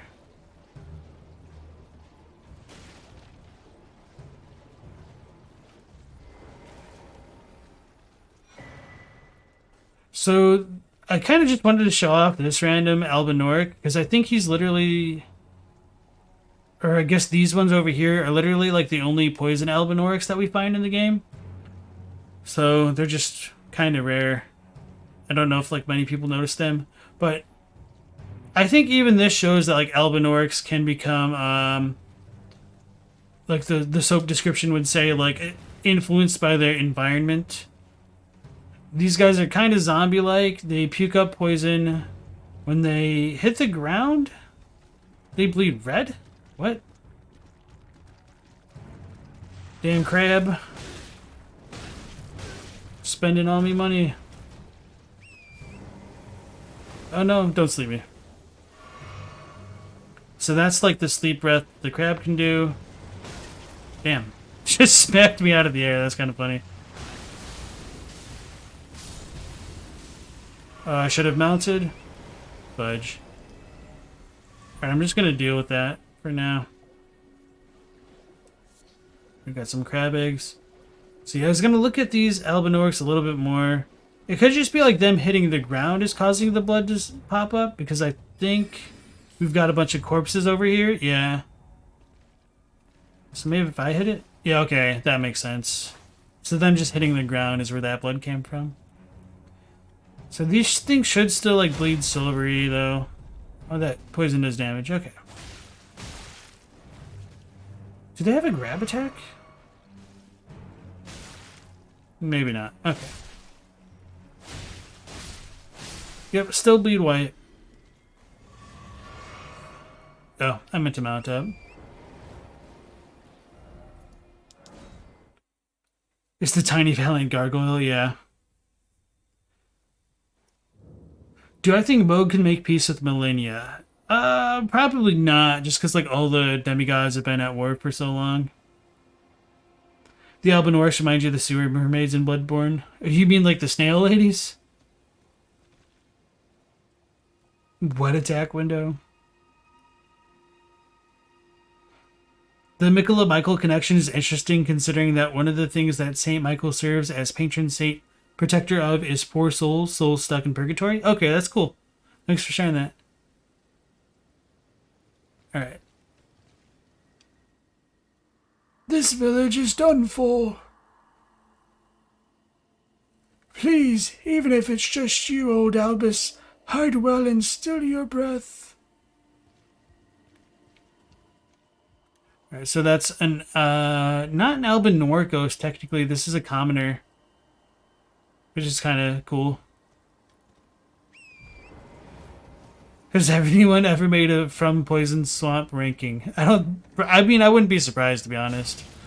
But I'm not aware of it, if it does exist. I don't think there's anything too important here. So why'd I come here? Just because I like this spot specifically. Answering all the real questions, I know. I think this just kind of gives a good vantage towards like the crystal area of Limgrave.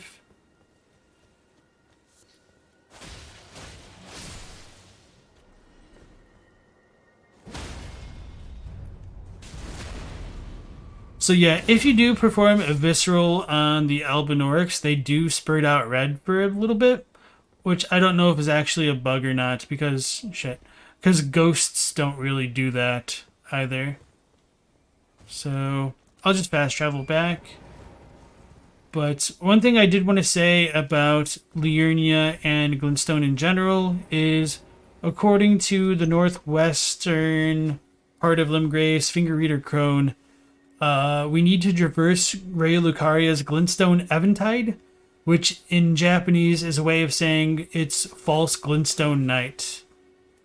So Glintstone produces night, and there's a ton of Glintstone throughout Liurnia. So there's a kind of perpetual false night sky covering Liurnia, which is why there's so much mist here. And it's why when we get to Raya Lucaria, we're going to see like Aurora Borealis looking like things in the sky.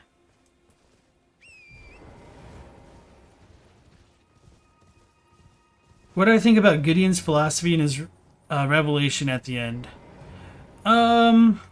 I think he's like America apologist, and he lacks the will to make his reality his own. So he's a loser by FromSoft standards. And that's what makes the Nox Sky? I think so. That or like the roots of the Erd Tree. Something along those lines. I think you might be able to make the extended argument that if like glintstone can be used as a vessel for souls, that like souls could be associated with darkness and the night sky. Oh, it's you. Well, what do you make of it?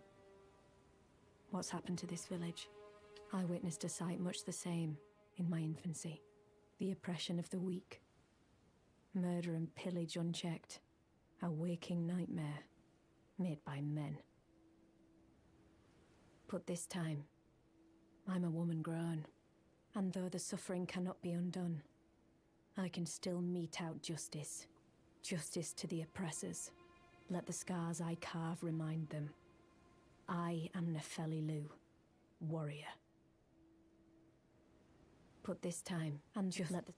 Alright, so Nefeli's a sad girl because the people of the Albinoric village got, and she's discovering that the reason they got is because of her stepfather Gideon Ofnir's orders. So we saw the one finger reader crone outside of Rail de Caria itself, not the one by the eastern gate, but the one like by the like cuckoo dudes and the flame chariot area. There's a random like deranged perfumer here, which would be like potentially Rykard affiliated, which is kind of funny. But anyway, that finger reader crone said we need to... Hey, that's different. We need to snatch it from the pot. And so Albus is typically in a glowing pot rather than the statue thing. Oh, I guess there's no ivory sickle either. So let me reload, because I wonder if it's just like using like the mimic effect to just be something random. Yeah, how Nefeli's quest was and is still blatantly unfinished. Okay, so he's just a statue no matter what. That's kind of funny to me. Especially because like the dialogue says he's a pot. So I mean, at least they did go back and fix that. But I mean, that kind of goes back into what I was saying earlier with like how like the translators have like a limited amount of text to work with and they like update it all the time. Like look at how many updates there were to the gameplay, let alone like item descriptions. Please no, dear me. I haven't a clue. No secrets lie with me, not a one. Oh, please leave me be. Wait then, you're not one of them? Well, what a relief. Oh, goodness me. I am Albus and Albinoric. As you can see, we're finished. The whole village is finished. The cursemongers have destroyed everything. No one that remains has their wits about them.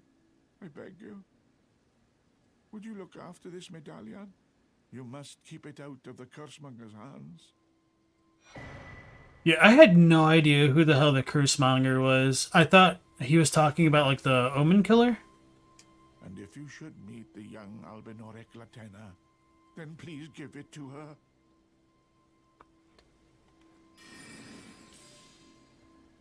A chosen land awaits us, Albinorics. The medallion is the key that leads to the city. It's only a quaint treasure for we who cannot make the journey. But for dear Latena, it is needed to fulfill her purpose. This town's finished. Yeah, he does kind of sound like those dudes. Yeah, so the cursemonger is most likely a reference to Gideon with everything. I thought like this could have been an issue of translation, but I remember like looking at it, and no, it's just like vague in the Japanese. Or I mean, it's not really vague. It's just it's not clear who the cursemonger is there either. So I guess it is vague, but not really. But whatever. My legs will soon fade, and with them my life. Alas, this is the immovable fate of all Albinorics.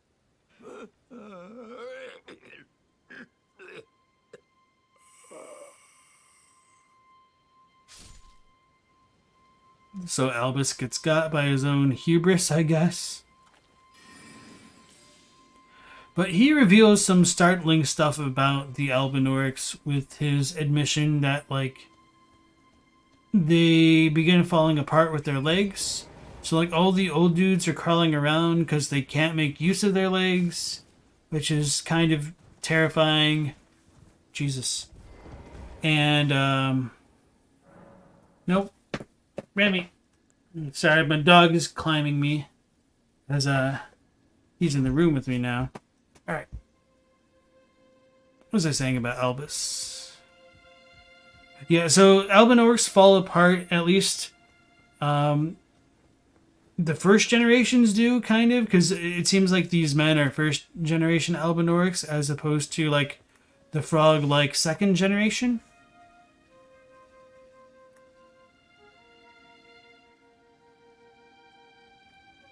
Our dude is playing a shield.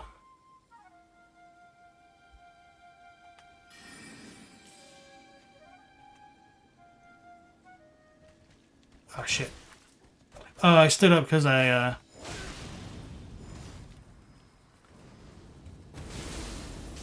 cast the spell. Oh my god. I didn't realize how much damage you did until I like kept R1 spamming. Yeah, so perfumers, I've always respected them as enemies. Like, they do a ton of damage with their, like, little fires. I guess this is a wake-up call to level up a bit more of my vigor or health.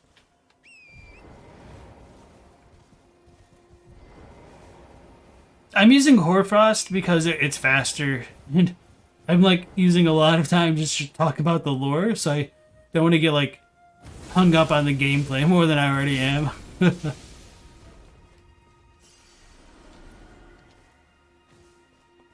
Like, it's kind of amazing to me that we've taken like a week and we're not even done with like Rayo the Caria. I mean, obviously I'm like moving all around just to like talk to NPCs and stuff, but it's all good.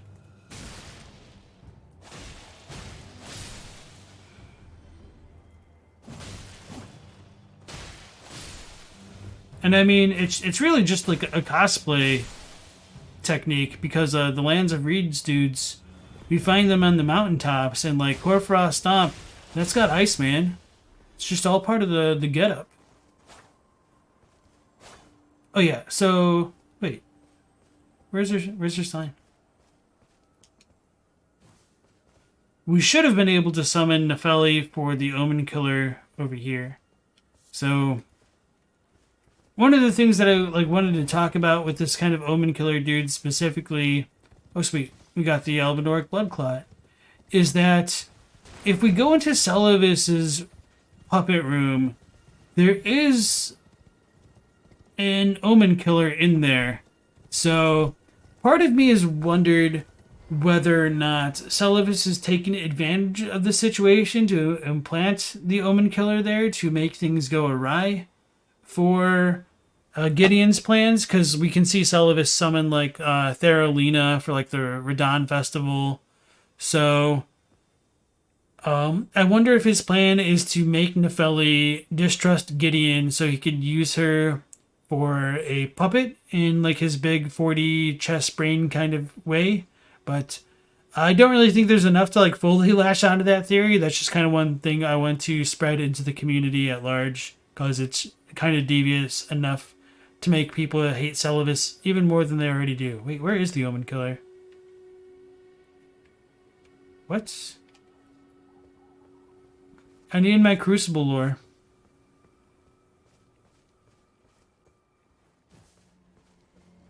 Oh, I was just blind? He's called Forsaken. Interesting. He does a lot of damage. He has boss music. That's dragon music.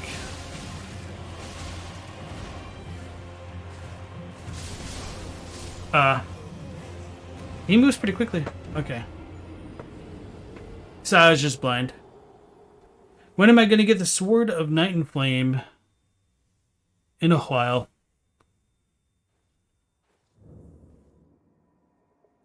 Thanks, Goddess Spaghetti. Bootleg ass Capra Demon.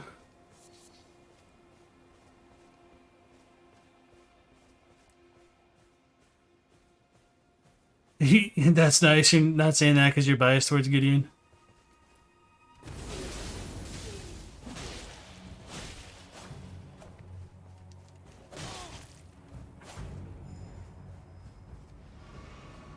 Oh, he has Crimson Tears. Forgot about that.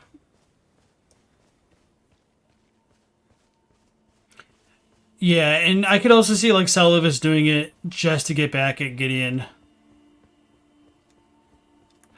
But to be fair, like we do have the one perfumer here, and like the Omen Killers are kind of confirmed to be perfumers in a sense as well.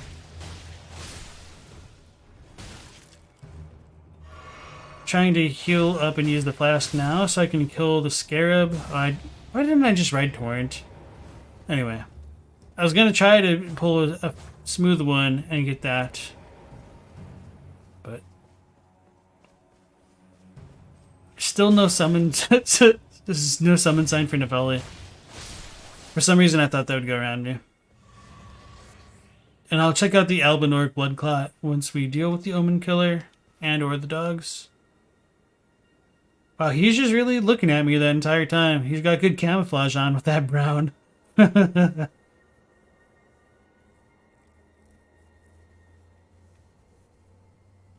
They saw all the consumable only runs and made perfumers. Yeah, I do like that they gave like those kind of challenge runs more options. I just wish they like baked challenge runs into the game at times. I think that's one thing that like really holds these games back from being like actual 10 out of 10s. Like, could you imagine how good a Soulsborne would be like if you could pick your starting weapon or build? Jesus.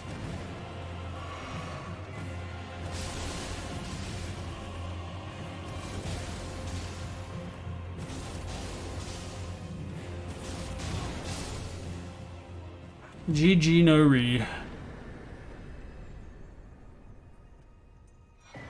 Crucible not talisman.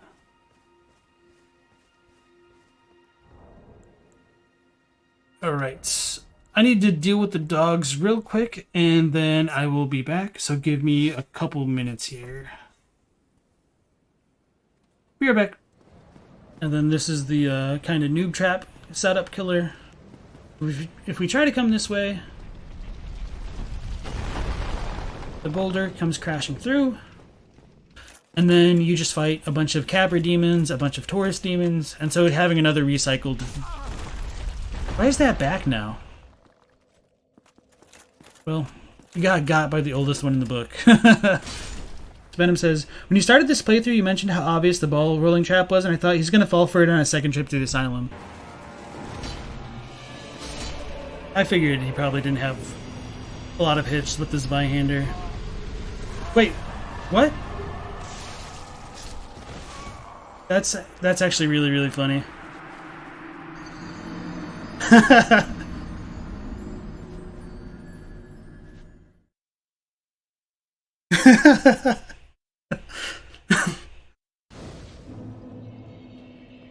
Just straight up assassinated right there. Okay. Let's go get our damn souls back. So now we should have a little time to read chat. Nix what I said about the souls, guys.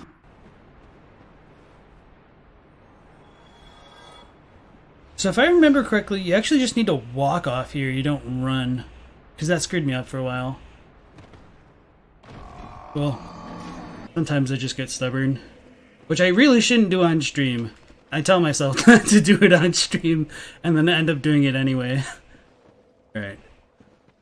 Or then I say, let's play smarter, and then I continue to do the exact stupid thing that got me in the situation in the first place.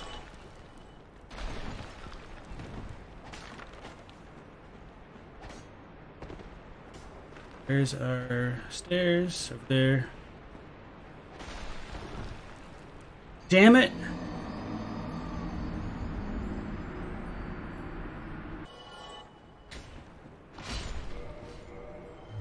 I think I should survive the fall. Unless we get hit by, like, the skull again. I was wrong.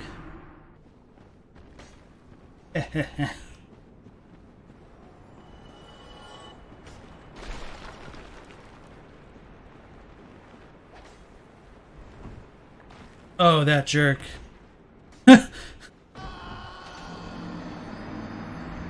So much for preserving my humanity. Pinwheel's like the Volnir of Dark Souls 1. His appearance and lore seem super cool, but kind of a joke fight. So does he just like clone himself infinitely or something? No. Oh shit, he killed him.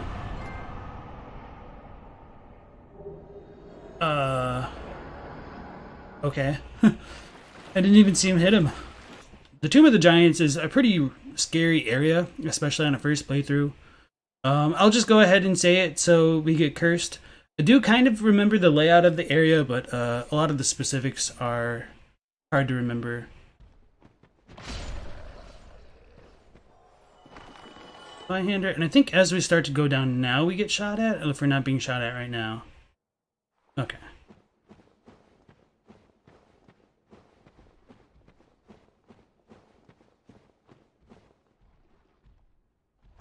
I thought there was a way to fall there.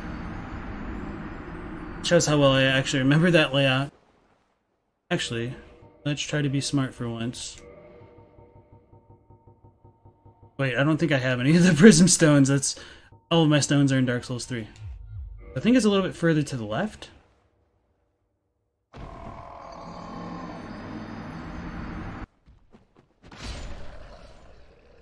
Spamming the R2. We said we're going to go about this normal style. It's actually going this way. And then we slide down here. And make a right. Oh, it's this one, isn't it? That we just dropped down. Okay, so I was misremembering where. So now we should be like right by the bonfire. It's like down there, yeah.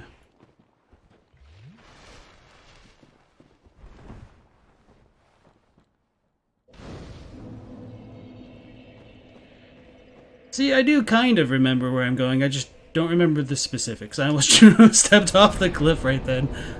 Okay. If I do go hollow, then finish me off. I beg of you.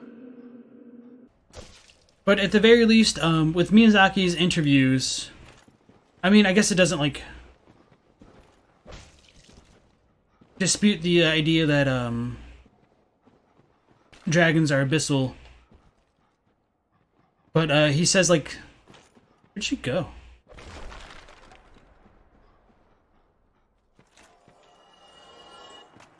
She really just killed herself.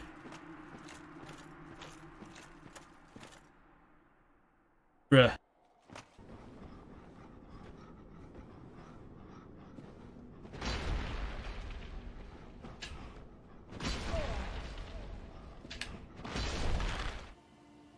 Alright, I am back. Sorry for the delay. So we just picked up the Crucible Knot Talisman and the Albinauric Blood Clots. It's not next to that one. Okay. So yeah, I do have 2 dogs. The consumable run is OP in this game. I'm not surprised, to be honest. Alright, so Smotown's favorite item? The Albinauric Blood Clot. The heart and silver blood of one made by man. The silver blood is ephemeral in nature, and its clots are a highly valued material. Material used for crafting items. So this is a little bit clearer in this version that it's like they're man-made, but I'm pretty sure the retail says that they are. It just might be like it said that they are or something like that. I don't really remember. So we got that one, and we also have the talisman.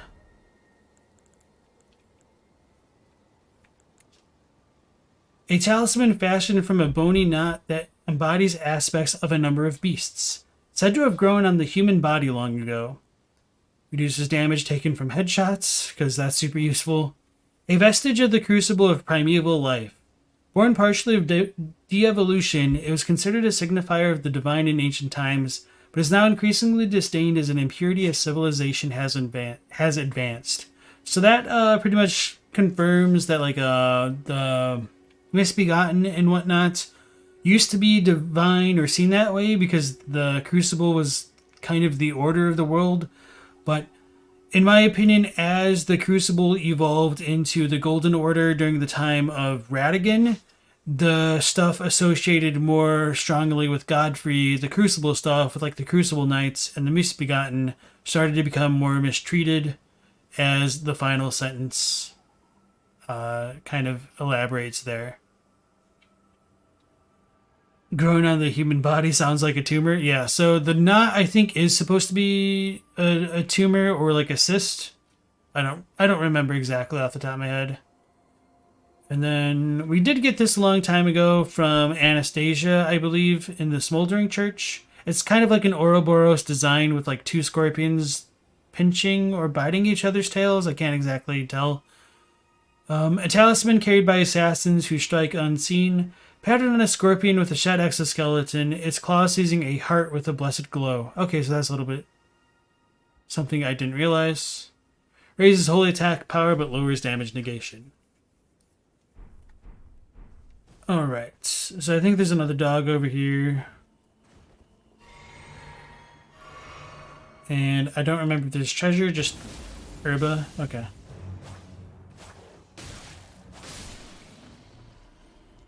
So now that we got rid of the Omen Killer, we should be able to talk to Nefeli again. But I don't think she says anything different. And then so we can go see her in the Round Table Hold. Can level up a couple more times now. I needed like 4 points for faith for the Dragon Fist thing. So I might do that now because like Raya Lucaria isn't exactly a difficult place to go. Although the Red Wolf of Radagon is probably more challenging than Renala is, to be honest. But I also missed my chance to say, it's not a tumor, to Stella's comment, for anybody old enough to have seen Kindergarten Cop with Arnold Schwarzenegger. Augusto says, it really makes it seem like having Omen twins banished to the sewers might have been the last straw for Godfrey if he grew up in a culture where they were auspicious rather than inauspicious. Maybe. So Nefeli Lu is no longer here. She's missing. One really nice thing about Elden Ring, I mean, arguably, there's kind of a couple things that aren't so nice about it in terms of like the quests, is that if you screw up an NPC's quest line, they will like leave their item in the last location they would have been before you screwed it up. So if you never talk to Nefeli here, she'll like leave her axes here. That's how I knew I screwed up her quest. But I kind of screwed up her quest because her quest didn't do anything, and I killed Gustok after he didn't do anything for me in Stormvale. But then they patched it, and then I was upset. So, Round Table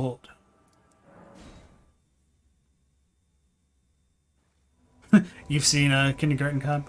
So now that we have the Dectus Medallion half, we get invaded by Ensha. And this is kind of strange because you shouldn't be able to attack people in the Round Table Hold. Let me use Starlight. We don't have like a Two Fingers here or like Enia. And I'm trying to remember if there are like other actual differences here, which makes it like questionable, like where the hell we just teleported to. But it's really not that big a deal. No Gideon, obviously.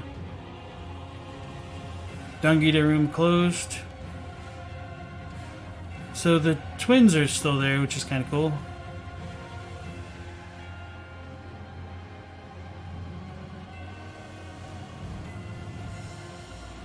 So I think in retail, because because that room with the twins is different, like they have paintings up there instead of the banners, I think you still get ported to this version in retail, so this room is different. but I might be misremembering. That's just, I feel like that's kind of what happened though. I was like, hey, this place isn't the real Round Table Hold because this room is different. But looking back at it, it's probably because it was an older version of the room. So Ensha gets got because he wants the medallion to get Gideon's favor. Or he was told by Gideon to go get it because he needed to find the Albinoric woman.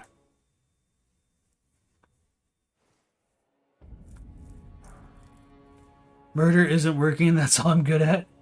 We got the clinging bone. Which is pretty cool item. I don't remember if there's lore here. Horrific weapon made of a hardened skeletal arm, wielded by Ensha of the royal remains. Fitted by entering the fist's grip until it digs in. O clinging creature, a king relinquishes not the hand. Skill is life drain. So, going back to like the whole Godwin thing and him being like the first demigod to die, it is strange that the King Ensha was like the soulless king. I guess he's not really a demigod, so he didn't need to be like the first of the demigods to die, but there's a certain number of soulless things in the Lands Between already, which is a little bit suspect. It's like Malekith's role and like all the dead demigods in the Wandering Mausoleums. You. What is it? Oh, my apologies for that nasty business. Ensha got rather ahead of himself, it seems. As his master, I'd like to express my regret. But now, Ensha is slain and gone. Finished. Forevermore. Ah, yes. By way of apology, allow me to tender some advice in regard to the half of the secret medallion you possess. Find the Albinoric woman. She hides in a cave to the west of the Laskia ruins, which jut from the mist-shrouded lake of Liurnia. She knows the location of the medallion's counterpart, I'm sure. Search. Find the Albinoric woman. She hides in a cave to the west. She knows the location.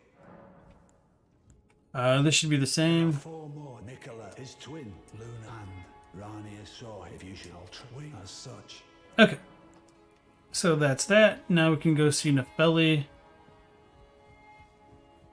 We can't make her happy in this version of the game because it's broken.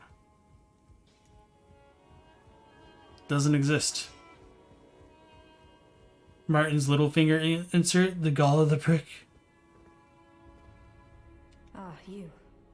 Please, leave me be. It's pathetic, I know, but I need to think.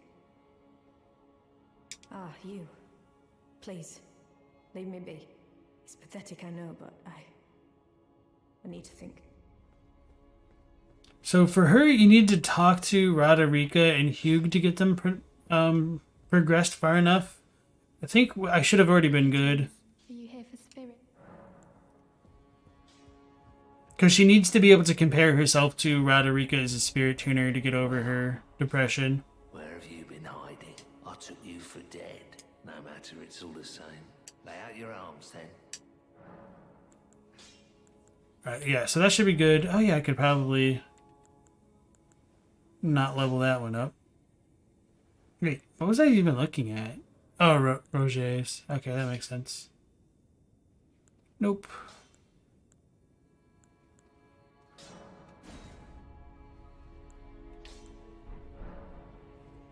Alright, so I'm just going to reload the game to talk to her. And if she doesn't say anything anymore, or like doesn't say anything else, that just kind of shows that it's broken. But she should talk, I think. Is the Miranda Flower attack item in 1.0? Not as far as I know, but I mean, I didn't explore absolutely everything in this version of the game. But I feel like if it did exist, we would know about it because people would have been able to bring it into the like current patch, and that'd probably be like a Crucible, or not Crucible, like a Coliseum known tech. Okay. Ah, you. Please, leave me be. It's pathetic, I know, but I need to think. Alright, Scowl Easy, those are not the kinds of comments I appreciate having in my community. So, I'll give you a warning on that one. If you continue to talk like that, you'll probably just get banned, to be honest. So, yeah, that's just not cool at all.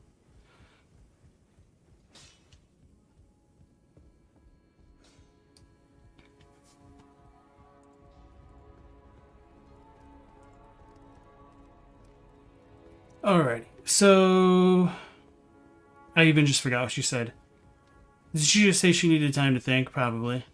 I don't have the Stormhawk, so it would probably make sense. Let's go to the 3 belfries. Ah, please. Okay, yeah. And the Precipice of Anticipation.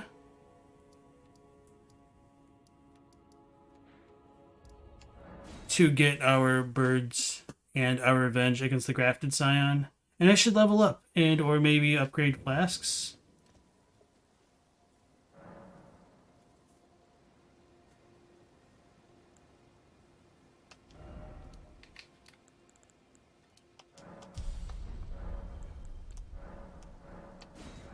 I didn't think I had 3.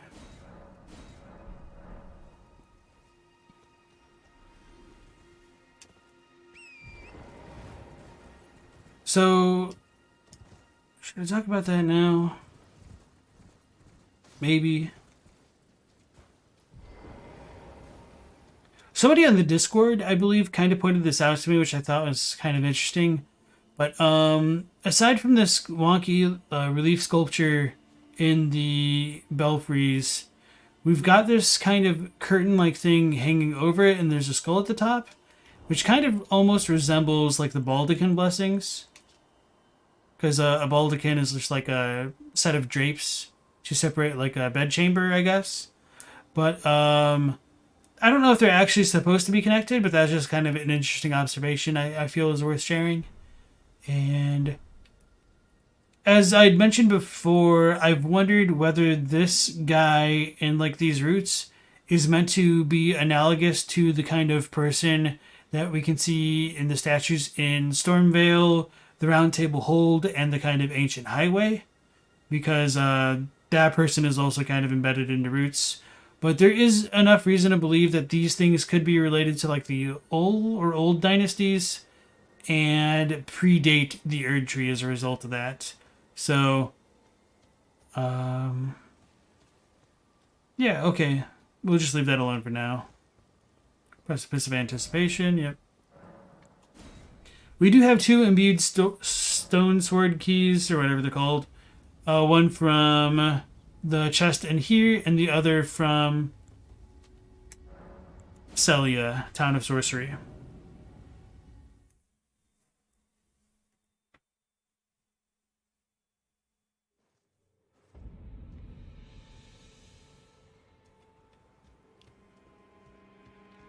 So the Chapel of Anticipation, if I go down there, I'm pretty sure that'll just break and still kill me. So I don't want to do that. We do get some more nascent butterflies. I think I read these, and there's less on them.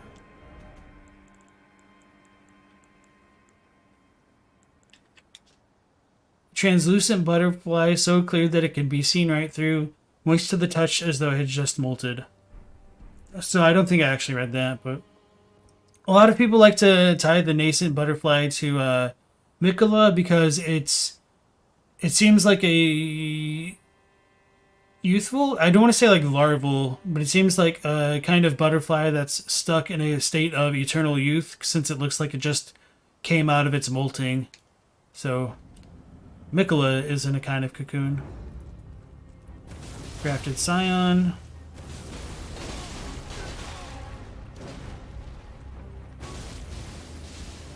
Uh-oh. Oh, that's cool. I don't know if you guys noticed it, but he also had the ancient Erd Tree symbol appear when it was buffing its ornamental straight swords.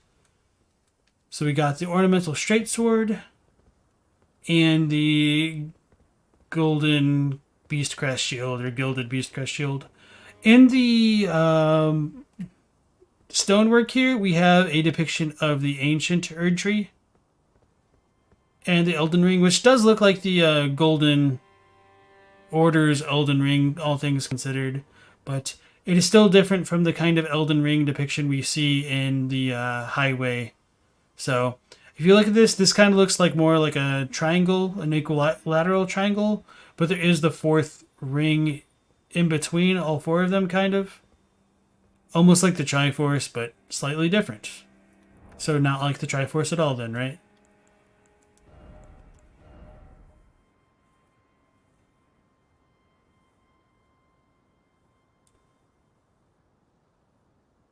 Is that thing there to collect Tarnished for Godric? That's a really good guess. Yeah, sounds like a good assumption, but we don't know. Ornamental straight sword. Slender straight sword patterned after an antique ornament. Superior swords have been preferred to wield one in each hand. After falling from grace, the dregs of the golden lineage sought power and purpose in the past. I don't remember if that's different, but I do like how straightforward that is at the very end there. I do also like the skill on it. I guess we could show that off. Imbue gold. Oops. That's not how you do that. Imbue gold. So that was the ancient Erd Tree design there. It's a cool weapon. One that I've never really messed with too much. I don't think I ever tested this against those who live in death in terms of like if it kills them. It shouldn't because it's older, but sometimes the mechanics don't always work out properly. What was the other thing we picked up? Oh yeah, the shield. Gold Beastcrest shield. Metal great shield marked with a lion crest. Not as heavy as one might think, owing to its ornate design. So not a lot with that. Less acute Triforce. You think it's a seal that appears with Morgott and Mohg's shackle? Appears. Okay, yeah. Yeah, that's the one that appears on the shackles. So we can go check on the maiden again, which, you know, she's still there. I don't think I pointed it out, but we do have like the kind of urn lady, except her hand is out, which we don't really see that anywhere else, I don't think. Maybe there's like a place or two, but I don't really remember off the top of my head. Potential older depictions of a like great tree or Erd Tree on the doors here. And the thing on the top of the door appears like in Stormvale. We've got like the urn lady and a bunch of random people. But the important thing is now this door is open for whatever reason. And we get the Stormhawk King. As well as Stormhawk Ashes. Like, not Dina.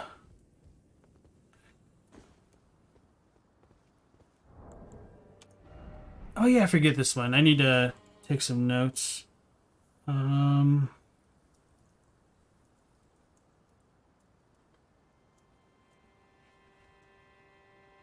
Just want to remind myself for like potential shorts to talk about the Stormhawk King's description. Oh yeah, this one's a key item. Spectral Spirit of the Stormhawk Lord. So that's pretty much straightforward. What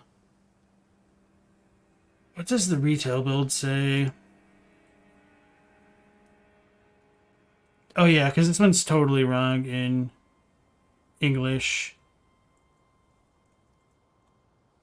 Ashes of a hawk revered by all others as sovereign back in the days when Stormvale's winds still raged like no other.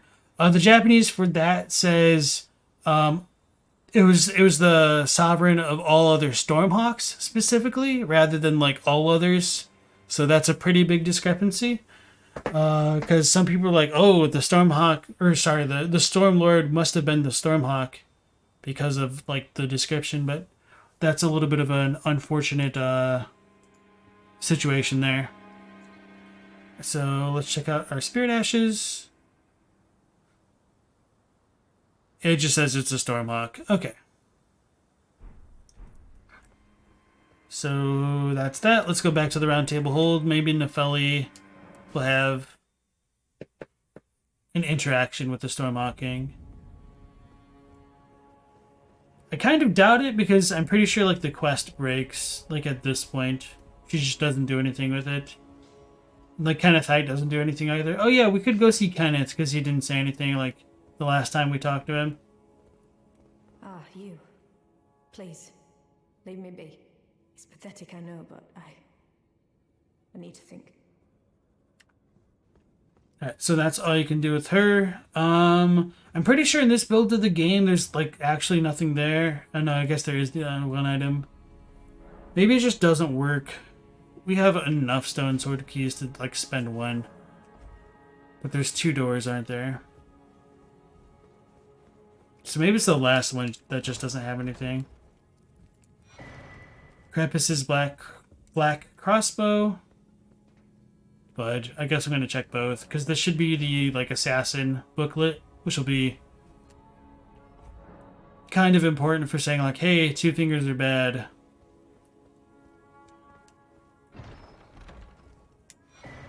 Shadowed prayer book. So it does have like the 2-finger sigil on it. Can't you not progress your stuff until after Lane-Del? So it is broken in this version of the game. Like it got patched in like version 1.03 or something like that. But you can progress Nefeli's quest along with Kenneth Haidt and Gustak.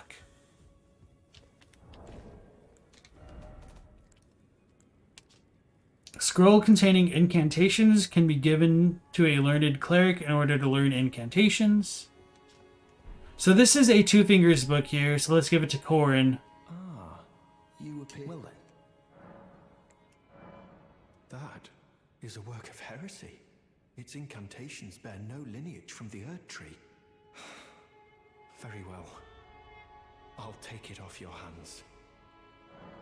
So that's kind of an interesting revelation. It might be like a mistake on the developer's part for just not giving him more unique dialogue for it.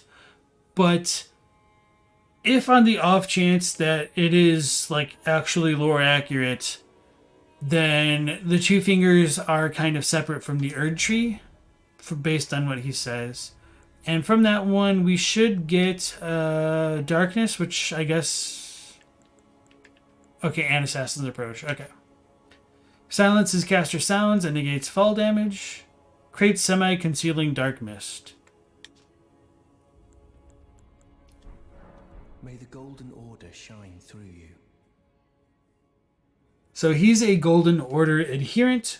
So even with that all being said, there probably is a bit of a disconnect in the minds of the Golden Order adherents to like the Erd Tree of the Crucible versus like the Erd Tree of the Golden Order, perhaps. But that's speculation on my part. So that should be enough with all of these NPCs. I guess we can go to the Black Knife Catacombs finally, now that I've been talking about it for like 3 streams. And Caria Manor. Yeah, we'll just do it that way.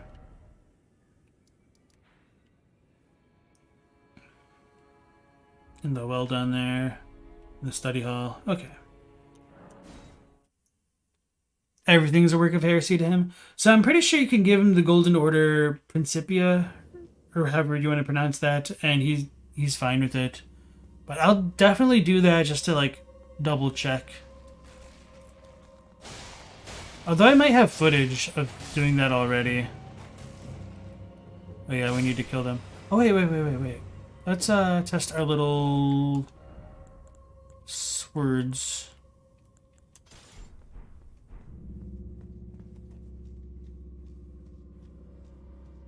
Not going to deal a ton of damage to these things yet, but... Root Resin, Grey Violet.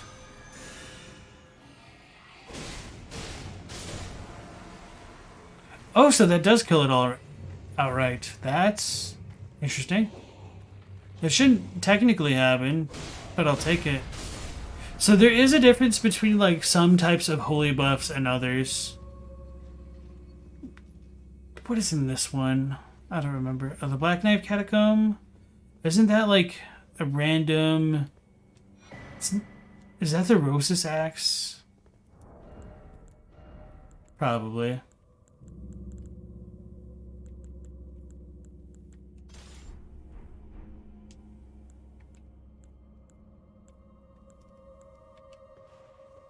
So as I said before, you can kind of see the figures of people being sucked into the Erd Tree here. It's really dark. I'm really annoyed that I can't just like use Starlight and show it off. So I'll need to do that on another catacomb when I can use like a stone or something like that.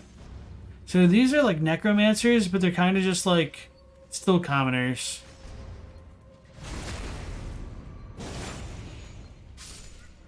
I guess I'll take your heretical text. Yeah.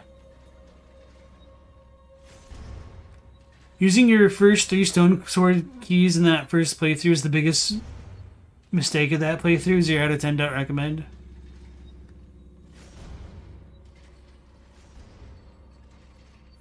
Cantrell says, if it's been thousands of years since the Erd Tree era, doesn't it seem like things were in stasis until the Tarnished arrived? Events only seem to move once we're there. So, yes and no. I mean, for the demigods and stuff, they're definitely in a kind of stasis, but not everybody is. Like, most things are, but yeah. I mean, you're not, like, wrong. I'm not trying to say that, but I think it's, like, a little bit nuanced. Like, I think... Oh, yeah, because we killed the Necro boy. That thing died. I do think it's a little bit more nuanced.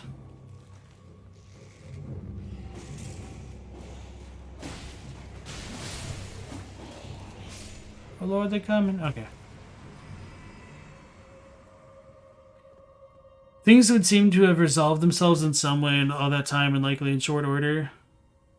Katie says, in his previous dialogue, he says, I teach incantations, the strength granted to us by the Two Fingers. So you're more in favor to say that's just dev oversight. Yeah, that's kind of how I feel. All holy damage does that, you think, though? So that's not true, because you can use the golden arrows. I don't know how many arrows I have. Maybe I can craft some? Okay, I can't craft any of the golden ones. I think I could buy some. Actually, let me look at my notes, because I literally have the interactions listed on here. So, certain weapons do not kill those who live in death. These include Destined Death, which isn't that big a surprise. The Sacred Relic Sword doesn't, with its Wave of Gold attack. Marika's Hammer does not. The Black Gargoyle weapons don't. Ghost Flame doesn't. The Blade of Calling and its gold weapon art doesn't kill those who live in death. Eclipse Hotel doesn't. Golden Land, the Erd Tree Avatar weapon skill doesn't. Nor do the staves of the Erd Tree avatars, and Radigan's Discus and Discuses of Light don't kill those who live in death for some strange reason. However, the Golden Order Greatsword, Golden Epitaph, Inseparable Sword from like the D-Twins, and Last Rite / Sacred Blade, and the Tree Spear Sacred Order, along with Litany of Proper Death, do kill those who live in death. So, those who live in death are killed by holy arrows, but not Halig Tree ones. Okay.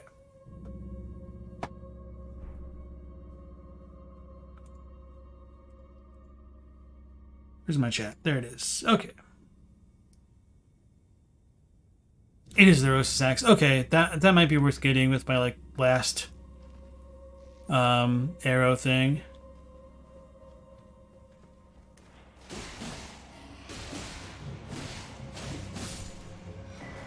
You get Grave Glovewort. I think there's another one, yeah.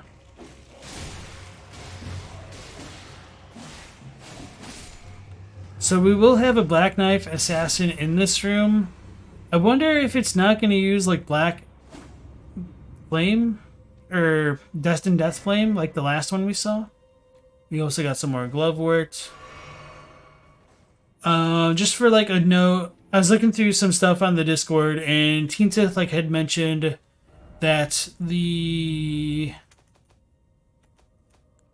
Glove War is kind of based off of the Lily of the Valley, which is true.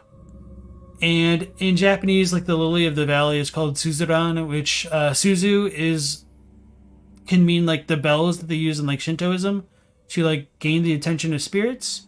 So I thought that was kind of an interesting thing to share. So maybe a little bit of a coincidence, but I do think that one is actually a bit more deliberate.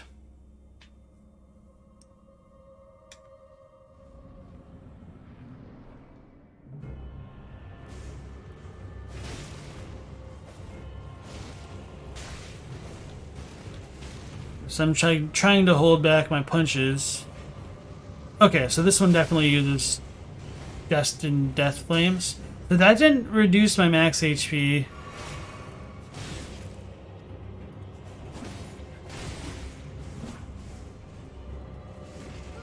Oh, that's the grab attack. I'm dead. Because somebody had commented on my video with Blythe and his Destined Death Flames that they don't reduce my max HP, so they couldn't be Destined Death Flames when he fights as the Baleful Shadows.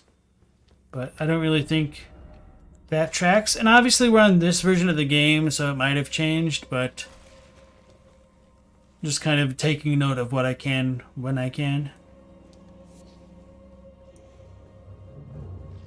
Yeah, Niscalisi says, most everyone went insane and got killed, and the Tarnished have been coming back to the lands between.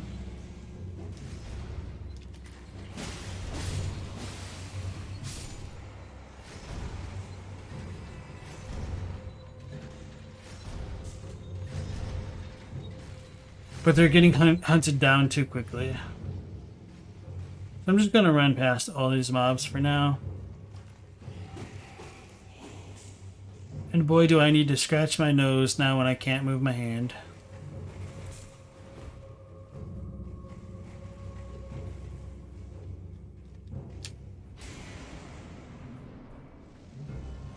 Oh, coming, guns blazing.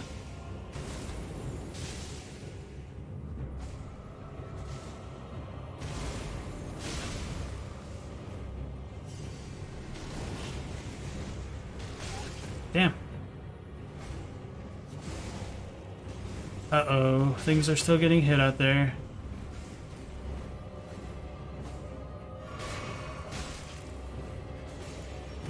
There's a calculated risk. Man, thing is unrelenting. Yeah, it doesn't help that this room is so small. Oh, this would probably be really bad for casters, huh?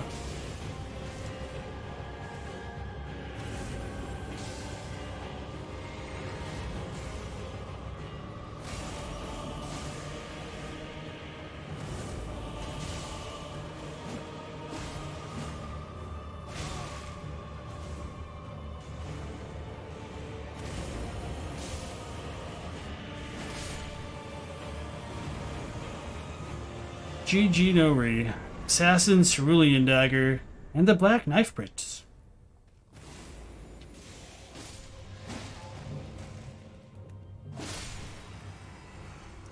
Alright, so let's check those out.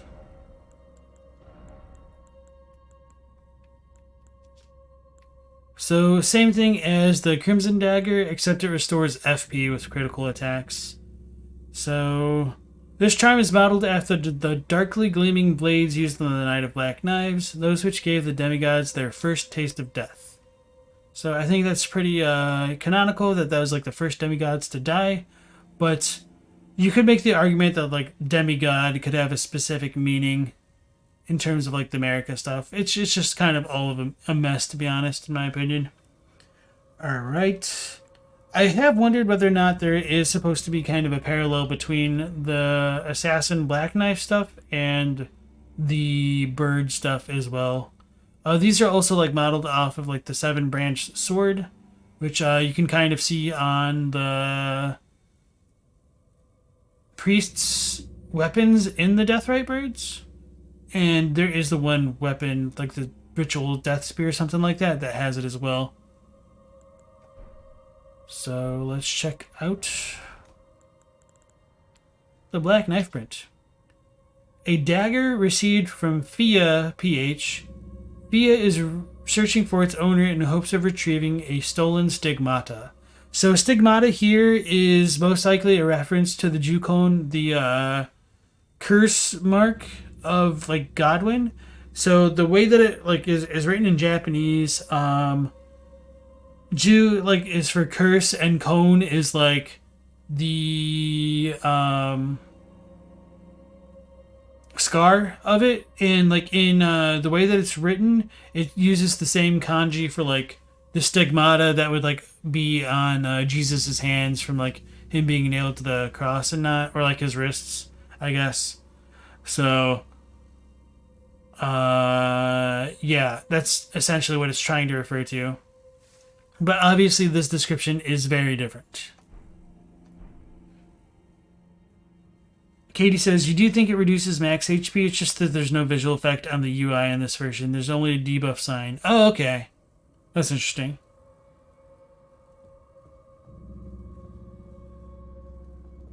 Knight of the Black Knives is such a choice name for something.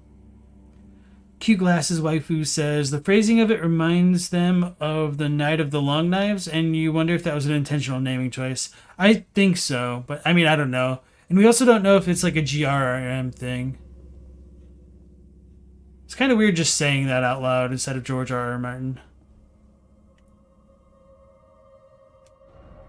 Alright. Oh yeah, we didn't actually go through the full dungeon.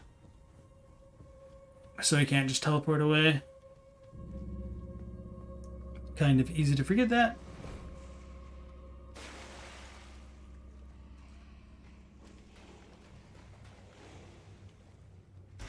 Aren't there like crabs that pop up out of the ground in this one?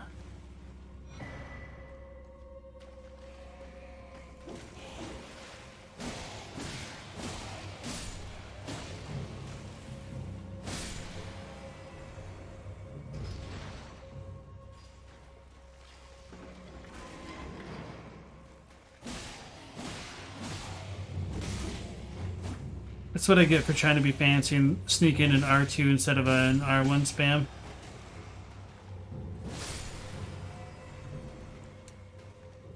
Oh yeah, I need to check that out. My flask allocation.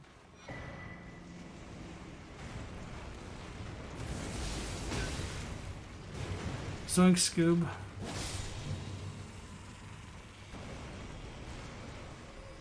Why am I getting more runes? Shouldn't be from my flask, right?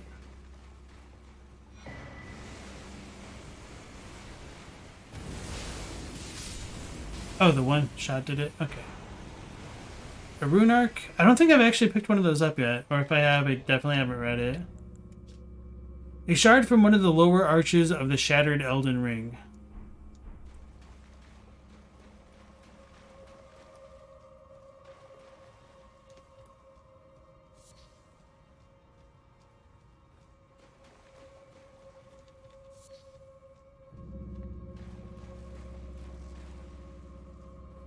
Is it night now? Is that what it is?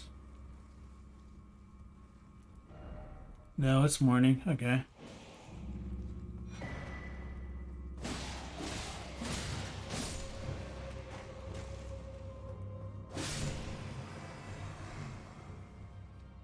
I remember it took me a really long time to farm the kind of weapon that skeleton was wielding. Oh yeah, this is actually a pretty good time to show off those who live in death. So even though this is a skeleton, it's kind of animated by the black and white mist, which is kind of reminiscent of Ghost Flame. And so you can make the argument that's what those who live in death really are. And they're kind of bodiless by themselves, so it's really just like their spirits controlling everything.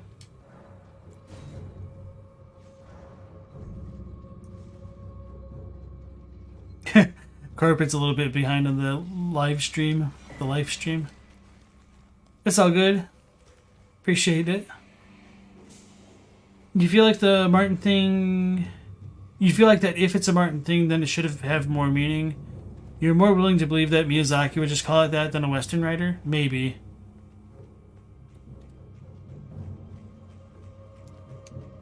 I'm just gonna replenish my flasks and level up.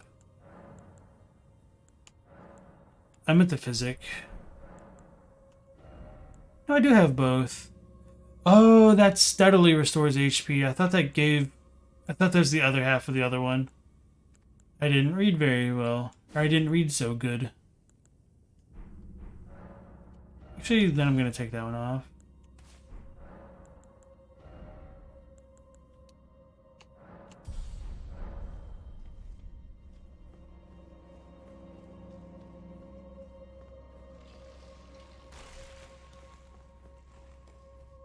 You feel like that lines up with GRM's writing too? Alright. Welcome into the stream again, Saturn. Nice to see you again. Alrighty. Another symmetry shade, but this time we have more little dudes. So, artificial difficulty added into the experience. I guess it's real difficulty, but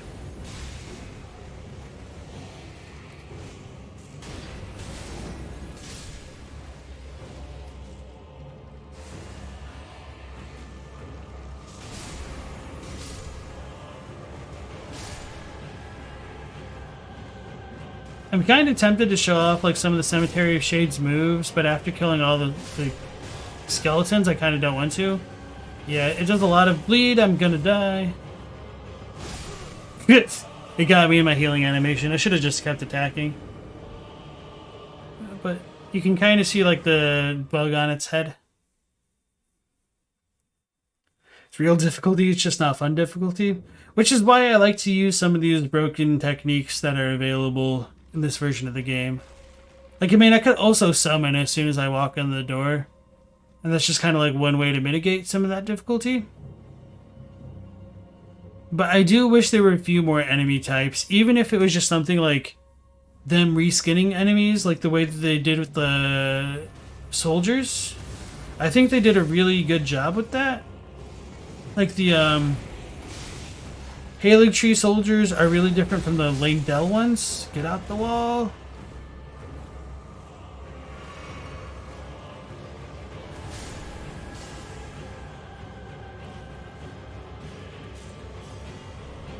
So yeah, sorry. The Halig Tree soldiers feel different from the Lingdell ones, which feel different from the Cuckoos a little bit.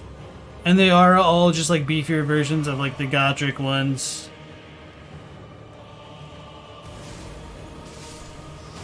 And like you can even make the point, oh, I didn't even realize I killed it. You can even make the point that the like bell-bearing hunters are like super beefed up versions of the Exile Knights.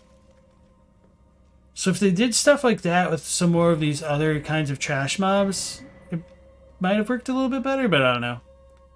So we got the Twin Sage Ashes and some more Deathroot. So, Spirit Ashes summons the spirit of a glintstone sorcerer, Azure, from a nearby rebirth monument found throughout the land. Summoning consumes FP. Oh, I actually misread that. From nearby a rebirth monument. I think I just said from a nearby rebirth monument. And I was like, oh, that one's right. So one of the kind of funnier things to me about like looking at the Spirit Ashes, I like really did a deep dive to like try to figure out like what the difference is between them. So I thought initially that Renowned Spirit Ashes would be more reserved for like humanoid type things, and that they kept more of their memories because they're humanoid, but it didn't really work out that way because the Stormhawk and Oleg are also renowned. But Lutel is extra renowned? I don't know why it's split up so much. But, yeah. Pretty much, I think it's canon that the Spirit Ashes... Wait, let me look at the Glovewort. It just says Greater Spirits. Okay. So that's probably more of a retail thing. And I'm not going to worry about that then. So we cleared that out. So let's go back to Caria Manor. Or no. Let's go to the Round Table Hold and then Caria Manor. Tip 3.5 or Type 5, welcome in. You feel like the giant crabs and lobsters were underused. They're only used in the open world, so they're easy to skip. There's also the lobsters underneath Lindell. But yeah, they're also in Liurnia. Well, I guess that's the open world at that point. Yeah, you might be right about that. But to be fair, like, the crabs are kind of a reused asset from Dark Souls 3. I do like the lobsters, although they're freaking terrifying. I wish they gave them a little bit more of a weakness. And all that. Oh yeah, we could also see Malekith now. Let's talk to Fia first, just to be fair, because I don't remember if her dialogue changes before or after we talk to Roger. Bugs and broken builds are fun. Blue Smelter Demon. I am pleased to see you again. Would you like me to hold you once more? The blessing is still aflame in your breast, dear. Would you like to be held? Regardless? Welcome in, Pony Boy. Nice to see you again. Now, come closer.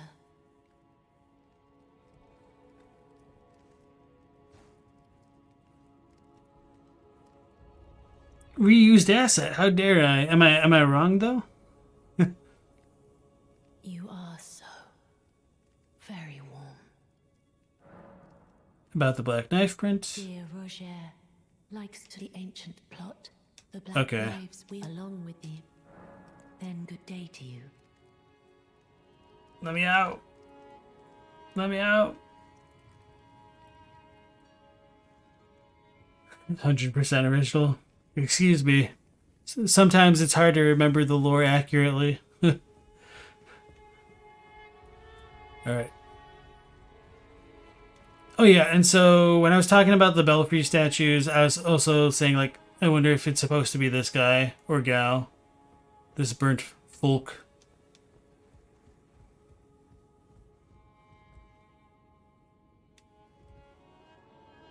Always good to see you safe. So, what do you need? Dee was telling me that he discovered the seven. Alright, we know about that one already. I'm not really gonna worry about the skills. This is a black knife print. I can scarcely believe you managed to get your hands on this. You recall our conversation about the Night of the Black Knives, yes? They say the assassins who carried out the deed were scions of the Eternal City. A group entirely of women, arrayed in armor of silver under cloaks which fooled the eye. The knives they wielded, though, were imparted with the power of the Rune of Death through sinister rite. Please, I beg of you, lend me the knife print for a time. I'd love nothing more than to tease out its secrets. Though only a fragment, a very specific ritual had to be performed to impart the power of the Rune of Death. Traces of the one who performed the rite are sure to remain in the imprint. Half my body has been suffused with death. I'm certain it will help me see. Gotta start exposition dumping like this in real life. That's exactly what this entire stream is. Is Roger's dialogue different? No, not that I recall. I don't think he has even like things that are like dubbed differently. Is Fia undead, or does she just search for a lord for them? So Fia is tarnished, so you could probably argue she's undead, like the same way that we are, but she's not undead like those who live in death, if that makes sense. Yeah, I don't mind them reusing the crabs either. I also really like what they did with like the death root crabs, and I guess I haven't shown one of them off yet, but we could go back to Liurnia and show that off before going to Caria Manor. Even half daddy keeps ticking. Oh yeah. So yeah, going back to Roger's dialogue, he does talk a lot about how it was essentially like the scions of the Eternal City that did the deed, but he even in his mind, it's a little bit of like what he's heard. So he might not have the full story, which I mean he definitely doesn't, but what he says doesn't seem to be wrong, so I think it's a pretty safe bet to say that, like, the Scions of the Eternal Cities did help them with the Night of the Black Knives. But technically, I don't think there is anything that actually says that the Black Knife assassins did belong to the Eternal City. I think it's just mostly contextual clues and implied. I'm trying to remember if their armor sets actually say it. Unfortunately, in this version of the game, you can't even get the Black Knife armor set because it isn't in Ordina. So that should be it with the small talk, right? Yeah, okay. So we just need to reload real quick. This will be faster than loading out. Oops. It would have been faster. The Deathroot crabs are different, yeah. Why are non-warrior tarnished summon, you wonder? So, we've talked about this a little bit, but it's not like the Guidance of Grace shows everyone the same thing.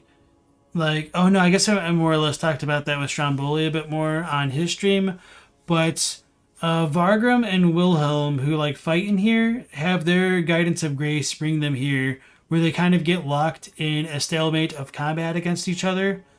And Nefeli's lose guidance brings her to Stormvale, I think, but at the very end of her quest, she like abandons it to like fulfill her potential. Roderica's never even seen Grace, and I think, yeah, that'll be good enough. I was gonna say Lusat and Azura, but it's really just Wilhelm. Like his Guidance of Grace led him to the Primeval Current. For whatever reason, he didn't go mad by it, but it's not like everybody else's Guidance of Grace like gives them the same path that he has, which is why like he's at odds with Vargrim, which is weird. And like I mentioned, I think on like the first or second stream, there is the ghost by the Limgrave Coliseum in this version of the game that it said like his Guidance of Grace brought him to the Coliseum, but its doors won't open. Like, oh, why won't they open? So, kind of goes to show that the Guidance of Grace isn't all that it's cracked up to be, maybe. So, I guess it's really not that big a deal to me that, like, not everyone has to be a warrior, because everyone's grace does seem to be different. And one man is led to become the greatest prawn cook in the lands between, yeah.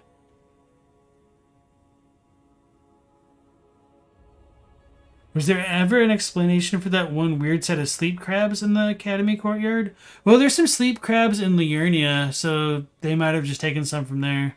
I thought you were going to ask about, like, the glintstone one specifically. Ah, hello. I was hoping to see you. My examination is complete. Here's the knife print back, with my thanks. Black knife print. Now I have a fairly good idea who performed the rite upon the blade. The person who orchestrated the Night of the Black Knives.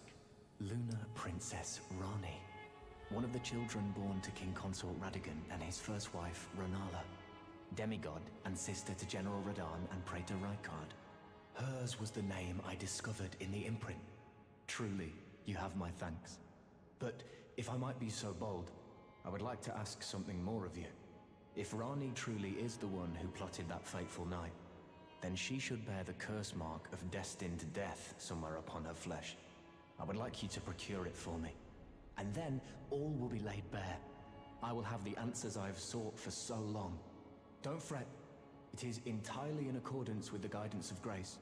If you seek to stand before the Elden Ring and become Elden Lord, the answers you find will surely bolster your chances. Actually, I don't remember if he says that. That kind of seemed different to me.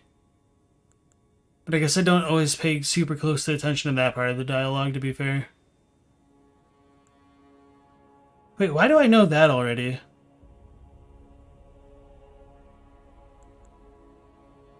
I'm a little bit curious to see if our black tier or black knife print is the same one that we just got. I assume it would be, but yeah, okay. Just kind of curious about that. Oh, still need something? Yeah. Small talk. Dee was telling me. Okay, that's what I thought. Rani cast off her curse mark. I have some idea of Rani's potential whereabouts. There's a manor to the north of the Academy of Caria. It is the familial home of the Carian royals, from whom Rani descends. There's been talk of the old royals' vassals gathering there in recent years. Rani's whereabouts since the shattering are a well-kept secret. She hasn't been seen even once, but I suspect she might have returned to the manor in which she was born.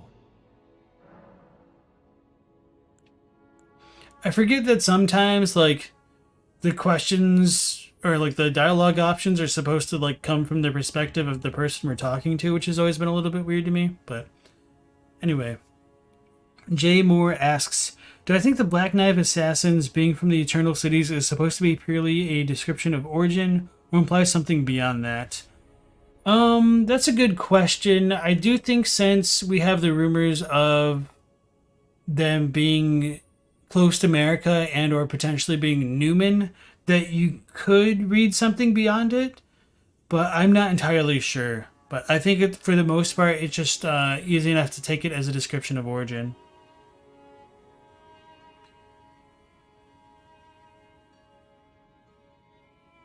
You could also just walk straight up to Ronnie without having to talk to Blythe or Roger. And just like, oh, I don't remember giving you an invitation, but you know, maybe this is fate. You seem kind of cool. Let's hang out. And then you do. Yeah, and so I think it's pretty easy to say that if the Black Knife assassins are from the Eternal Cities and the Eternal City folk are Newman, that it would make sense that they could have been close to America, who's supposed to also have been a Newman, and be like extraterrestrial beings or like aliens or something like that. I'm afraid there's something I must tell you. Do you know of those who live in death? The very notion of life in death defies the Golden Order. By Dee's account, these defiled fiends must be expunged. But truth be told, I seek the curse mark to save them. You may find this peculiar, but I discovered something in my examination of the Night of the Black Knives. These souls have committed no offense.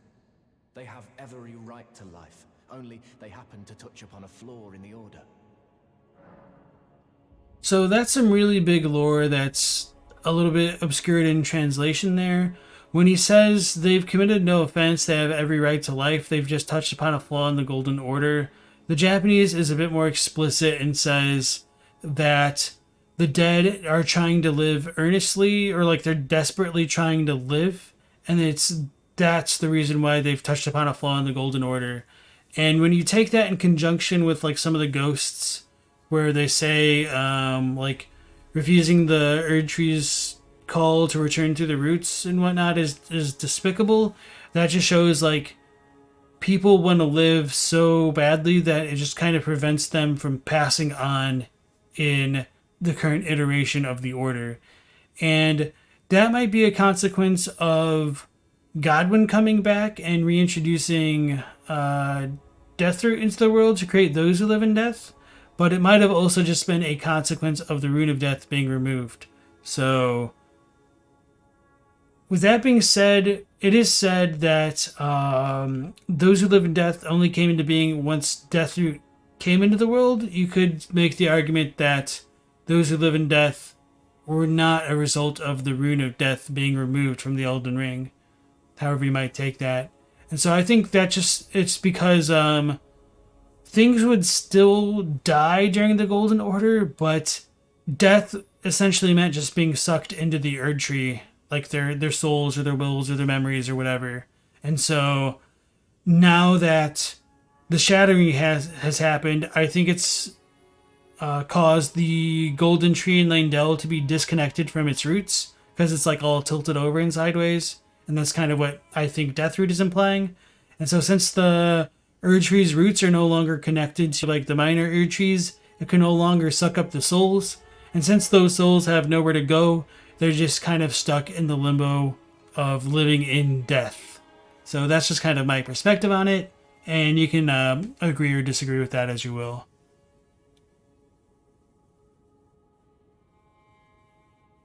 Ghosts are more like Rena than Godwyn. Yeah, and that's also the weird part. Like, Godwyn is still technically alive, but he's soulless. So it's kind of weird how like life is categorized in the lands between, I think. Yeah, and as Q Glass's waifu points out, and rightfully so, it's kind of like traditional ghost or undead lore. They're so anchored into the world that they can't move on. Yeah, and it's kind of weird, like how easy like people seem to forget that or just like don't know about it. But it's also a very like Eastern thing. So like the very similar concept overall, just slightly different flavors, I think. Yeah.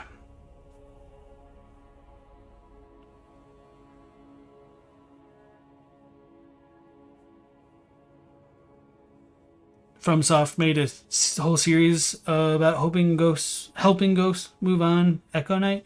I don't think I've heard about that. About D? Yes, indeed. If D knew what drives me now, he would surely boil over with rage. Or perhaps he would even feel some pity. But no need to fret. None of that will come to pass. I can tell a good lie when I need to. Alright, so that's it from him for now, so we can go to Caria Manor.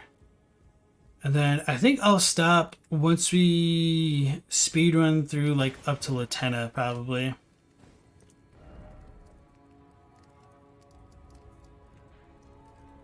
Oh no, we need to talk to EG, because Blythe wasn't there. Or, wow, I said that poorly. EG wasn't there because we like scared off Blythe the first time, so I missed him. So now we can talk to him.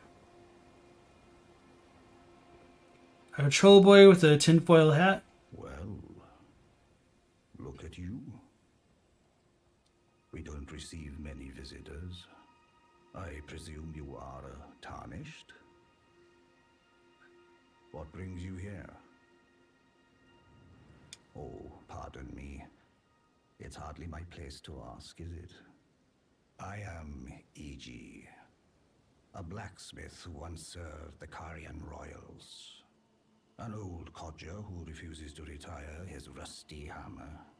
So here I am, still quietly plying my trade on this spot. Perhaps you'd like a display? These bones are old, but still able. Please take care. Oh, watch out there. When I'm absorbed in my smithing, I lose sight of all else. If you come too close, I'm apt to cause you harm. I am, after all, terribly large compared to you, Tarnished.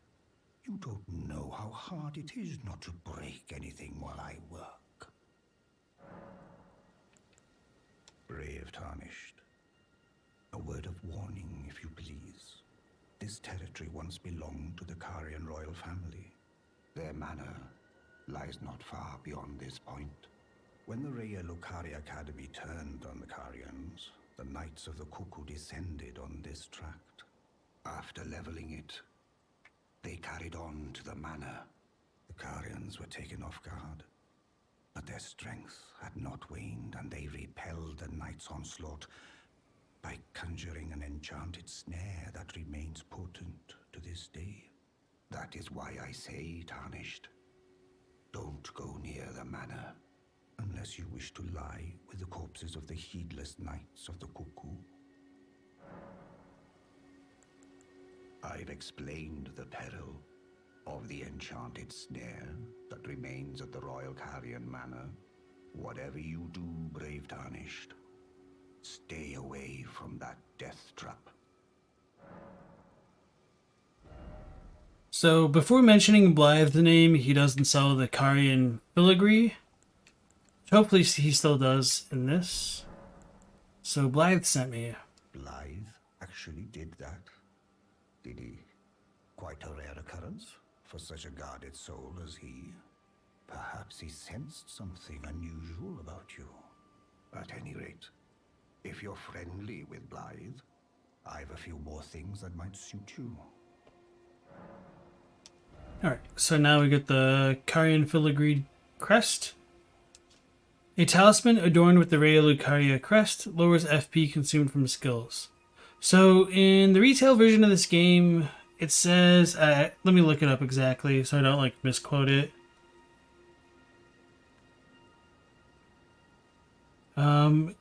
An honor said to have once been awarded to Caria knights who served as direct retainers to the kingdom's princesses.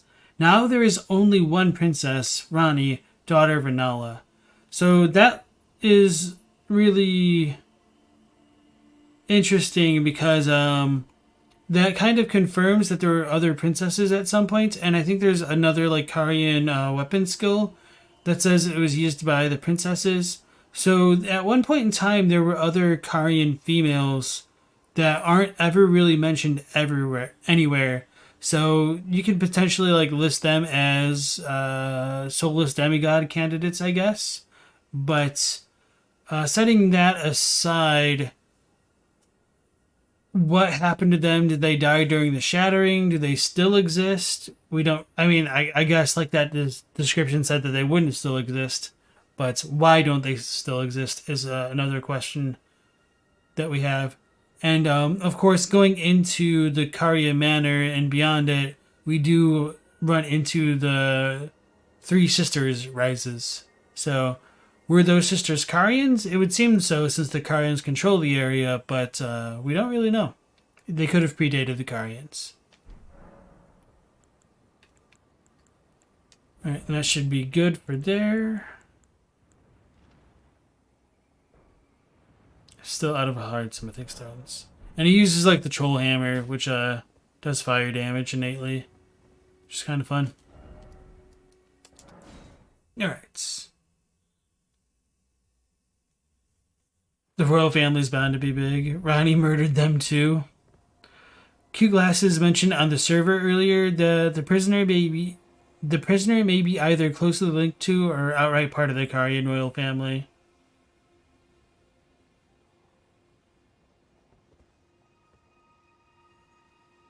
With Rhea and Caria, the hard and soft owl? Rhea Carian. I would need to think about that more. I wonder if this fountain's reused. No, it does look different. Okay. Is this closed? Yeah, okay. I done goofed. Get me out of here. For whatever reason, these things are super weak to fire.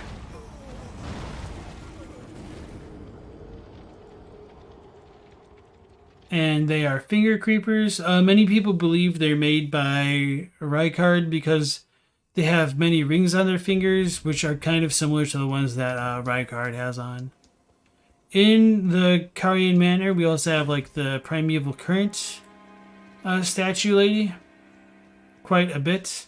Which is also found in plenty of places in Raya Lucaria. I should probably go get my runes.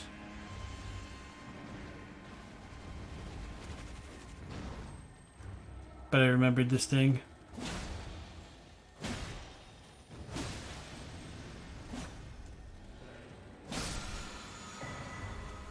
Carrion Piercer.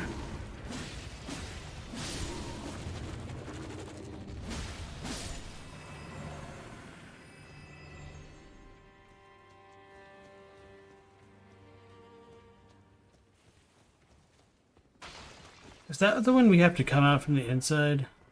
Probably. Okay.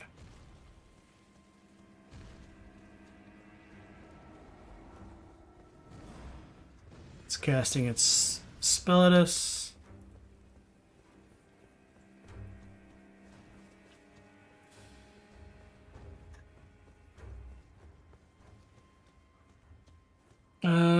Q Glasses had mentioned on the Discord earlier that the prisoner may be either closely linked to or outright part of the Carian royal family, because the prisoner is mentioned to have been part of high society and starts with Magic Glintblade, which is a sorcery of the royal family. I think part of that just depends on how much you would consider the Carians would have influence outside of the Lands Between, because the Tarnished are supposed to come out of the Lands Between into it. But I guess there's nothing... Is it precluded them having already like been part of, like, or been in the Lands Between? I guess not. I don't know. I need to think about that a bit more. For the prisoners specifically, that is. Kind of one of the funnier things about, like, Caria Manor is that they have random ass rugs of Sirash and its insignia. And I think there's something on here as well that I can't really make out without the free cam. Anyway, just kind of reuse of assets is what I would chalk it up to. Chalk it down to, either way. The prisoners are actually from a culture outside Lands Between. All the origins are from descendants of the Banished Tarnished. Yeah. It's possible they were exiled as part of their imprisonment, Monte Cristo style. Tarnished are also those who followed Godfrey. Okay. But I do like the idea, even if I don't think it fully works out. Appreciate the mental math. So we're going to do the ultimate Dark Souls strat and just ignore everything. Because, you know, we just got to our save point. Oof. Is this the jump? Yeah, okay. These jumps always look so lethal.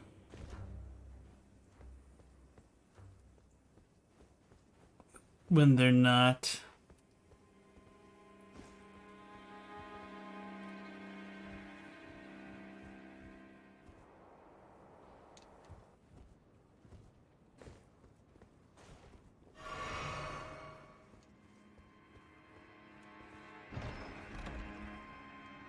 Sword of Night and Flame. Where's the onus? I really like the lore on this weapon. Where are we at? This prize sword of Caria Manor is a stored armament. It is said that when the antecedents of the sorcerers first gazed upon the stars from the distant mountaintops so very close to the sky, they considered the fire giants their neighbors. Skill torrent of glintstone and flame. Rare technique that combines two attack types. Light attack releases a glintstone stream, while strong attack sends flames in a sweeping motion. So this is really cool because it combines flame sorceries. Well, I guess it's not really a sorcery. Flame attacks and glintstone. One theory that I've had for a long time is that before glintstone became a thing, before like the founding reign of stars existed, that it seems most likely that sorcerers would have been casting flame sorceries. And I think the Sword of Night and Flame would kind of corroborate that. And just because it's a Carian treasure and like Renala was an astrologer, I think it just kind of all fits together. So we can open it from this side now. But there's really no reason to stay down there, so we'll just fast travel back to where we were.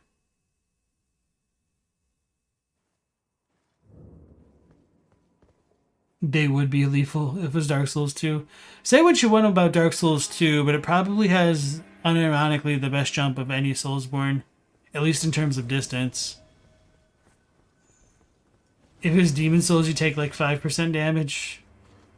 Now, see, if it was Dark Souls 2, you would land, and then something would just backstab you from like around a corner that you couldn't see until after you've landed.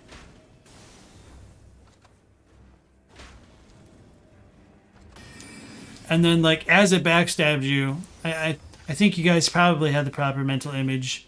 You would just fall down off of the landing area into like a death zone. I didn't think I needed to say that, but you know, just in case to complete that mental image.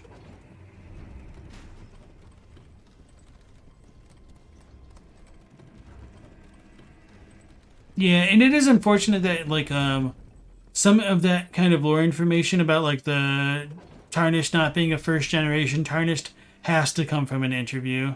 And I think that's kind of a really big flaw in the way they tell stories sometimes.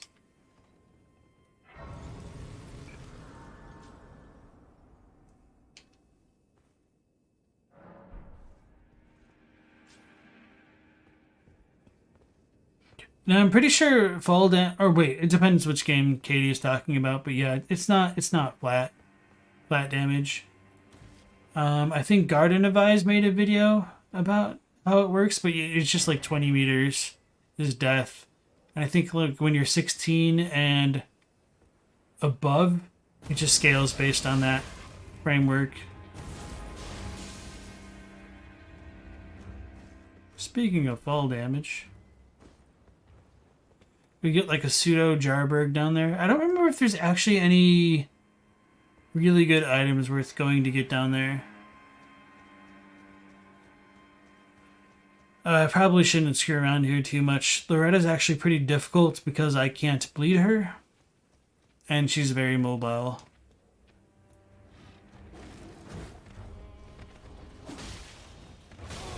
I pressed L1 like that was gonna attack.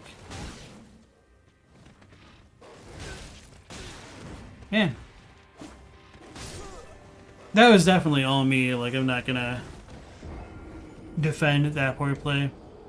He just kept swiping a little bit further than I expected it to. So I could have dodged, but I did not.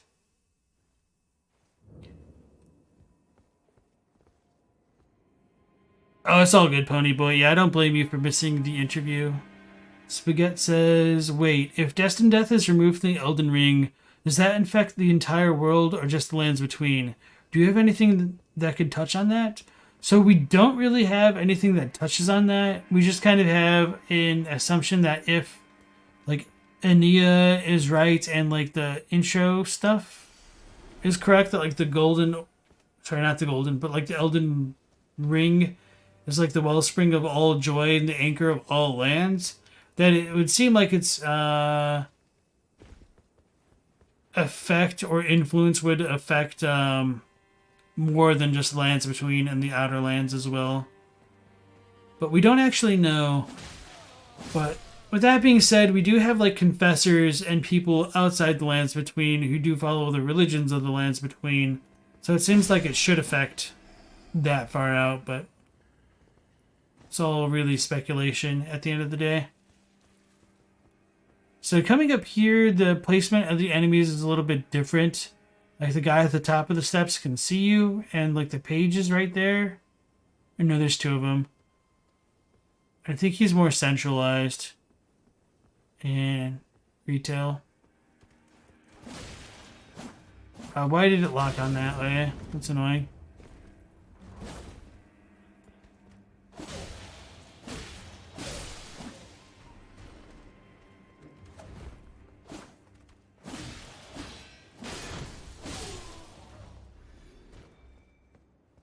So coming up here, we have one of the rarer types of banners, which should be like a Carian one, yeah, because it has like the staff and the sword and the like little sigil behind it. But you don't really see these much anywhere.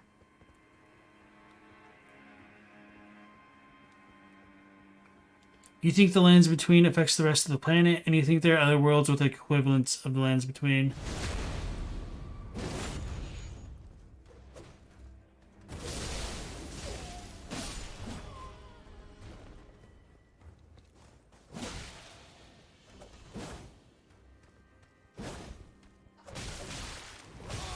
Jump tracking, please.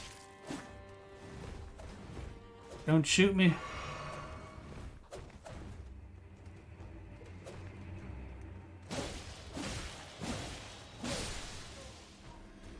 Pages are also another type of enemy I'll respect. The high pages, of course, are actually like legitimately scary.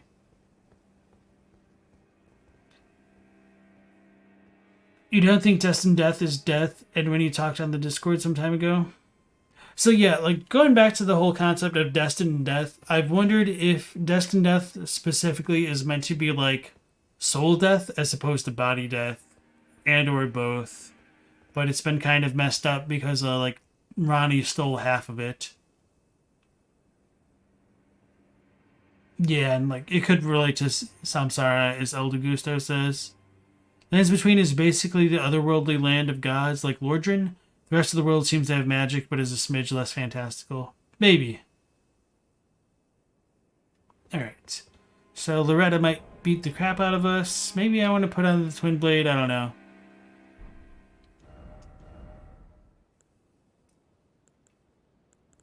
If so, I probably should have changed the weapon art, really. Because blood is not going to help. Anyway, here we go. Guard Loretta. Guard her from what?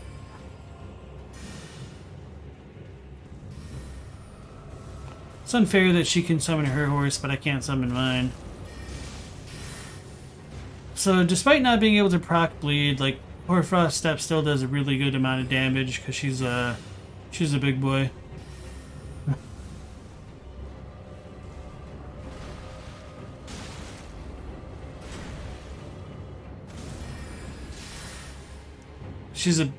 It does a good amount of damage when it actually hits. She's kind of annoying to deal with just because of like how well she can hop away and get out of range. Oh, okay, I got locked in that animation. I don't think there's the Stake of Marika in this version. Yeah, they added that later. So you just have to like literally run past everything every time. So I need to get good. Or whatever.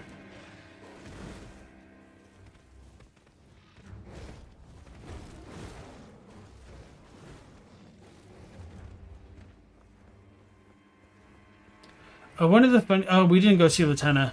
One of the funny things you can do is summon Latenna here. Or like when you get inside the little courtyard thing beyond this wall. And if she manages to get like one of the dire wolves in there, she can like mount them. Like the normal Elven Orc archers can do. And she can even like cause those wolves to use like frost breath. Which is really funny. But the funniest thing about that is like she will continue to like shoot the wolf from its back. Like she'll try to kill the wolf that she's mounted because they're still like flagged against each other. Ooh, I got lucky with that, I feel.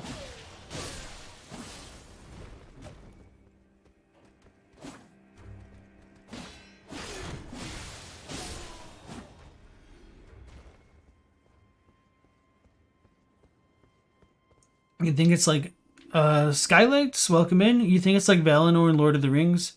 It's the lands between humans and gods where they intersect between mundane and divine. Yeah, I think that's probably another good analogy for it. Destined death is Moros rather than Thanatos, said in the Greek mythology terms. You remember having to do this boss run? Yeah, I already showed the turtleneck. Sounds a little bit more innocuous when you say it like that. The turtleneck. The cardigan. It's gotta be late if I'm making jokes like that.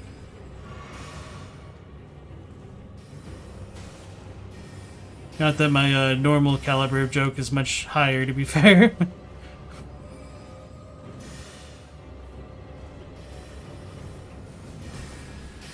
I need to like get close to her maybe to like encourage more melee attacks.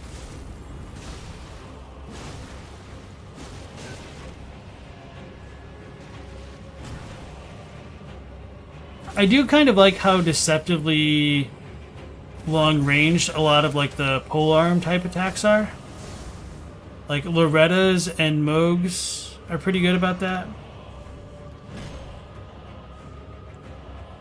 Oh yeah, let's try that. Oh no, it's probably not going to be very good against her because she like hops around a lot. Oof, holy crap. I should probably like reallocate a flask. Oh duh.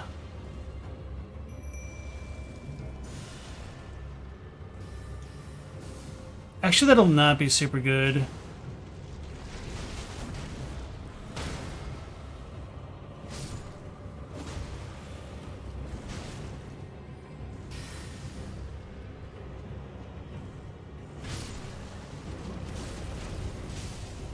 Try to cut it away from my little guy. Oh, damn it. Uh-oh. Uh-oh.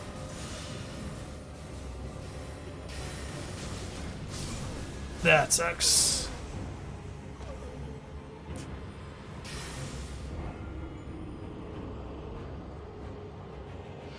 Where the hell did the Albinoric women find the time to become archers and direwolf tamers between their deterioration? It's probably because of their deterioration. They can't do too much beyond that.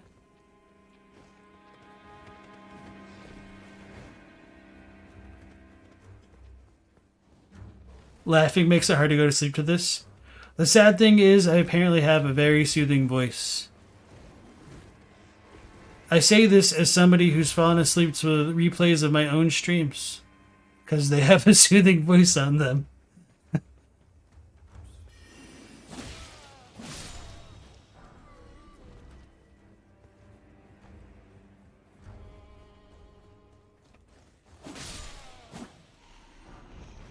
Rune fragment times 2.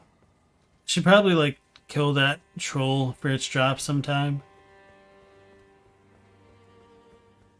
Yeah, I've definitely fallen asleep to my own videos.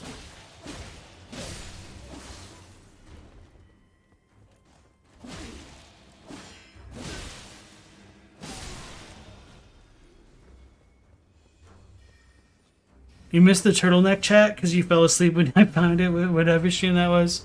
Yeah, we ended up looking at it pretty late.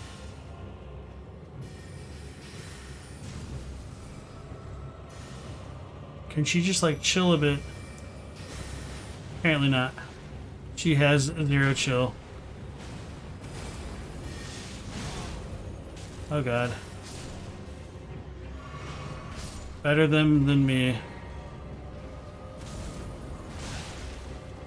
I need to roll in. Holy crap. I was just holy crapping at the amount of consecutive swings she did. She definitely levels endurance. Holy crap, man.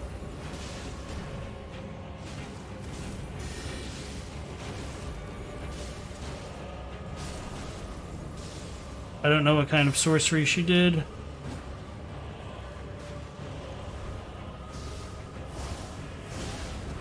Oh, that's her cool swipe move, her signature move, isn't it?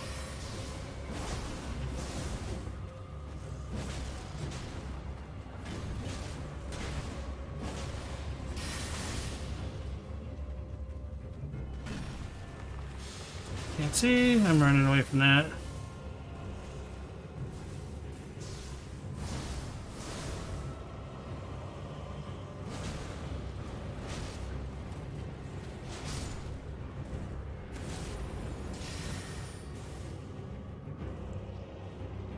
Oh yeah, this is probably good. Oh wait, no, this only does physical damage.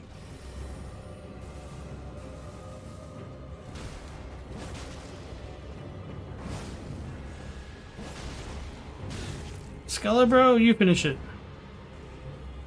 Rolling away was such an awful habit of mine when rusty recently. Understandable.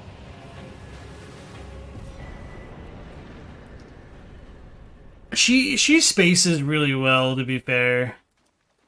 But yeah, generally I try not to roll away, but at least not when I'm melee. Poor habits be poor habits sometimes. So I do like that when we come into like the upper echelon of the Caria Manor, we do have like the big ass moon dial that we can see all throughout the lands between, which are probably like relics of the astrologers or something like that.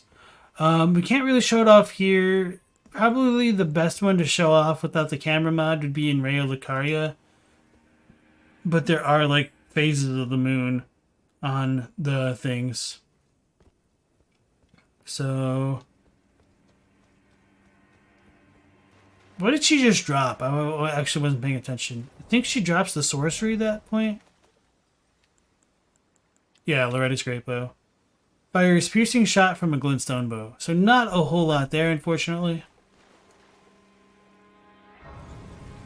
So we will rest here and probably call it there for the night, because this will be a good, very good place to start going into tomorrow's stream, dealing with Ronnie, Roger, the Black Knife stuff, going into Caria Manor, and then all of the stuff beneath it and or Radahn. Probably not going to be able to do all of those with the way we've been going, but a decent amount of this. A lot of dialogue.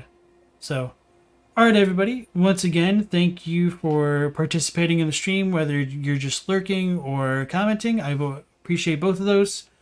And hopefully you'll catch us on the next stream, which will be at 10 p.m. Eastern Standard Time once again.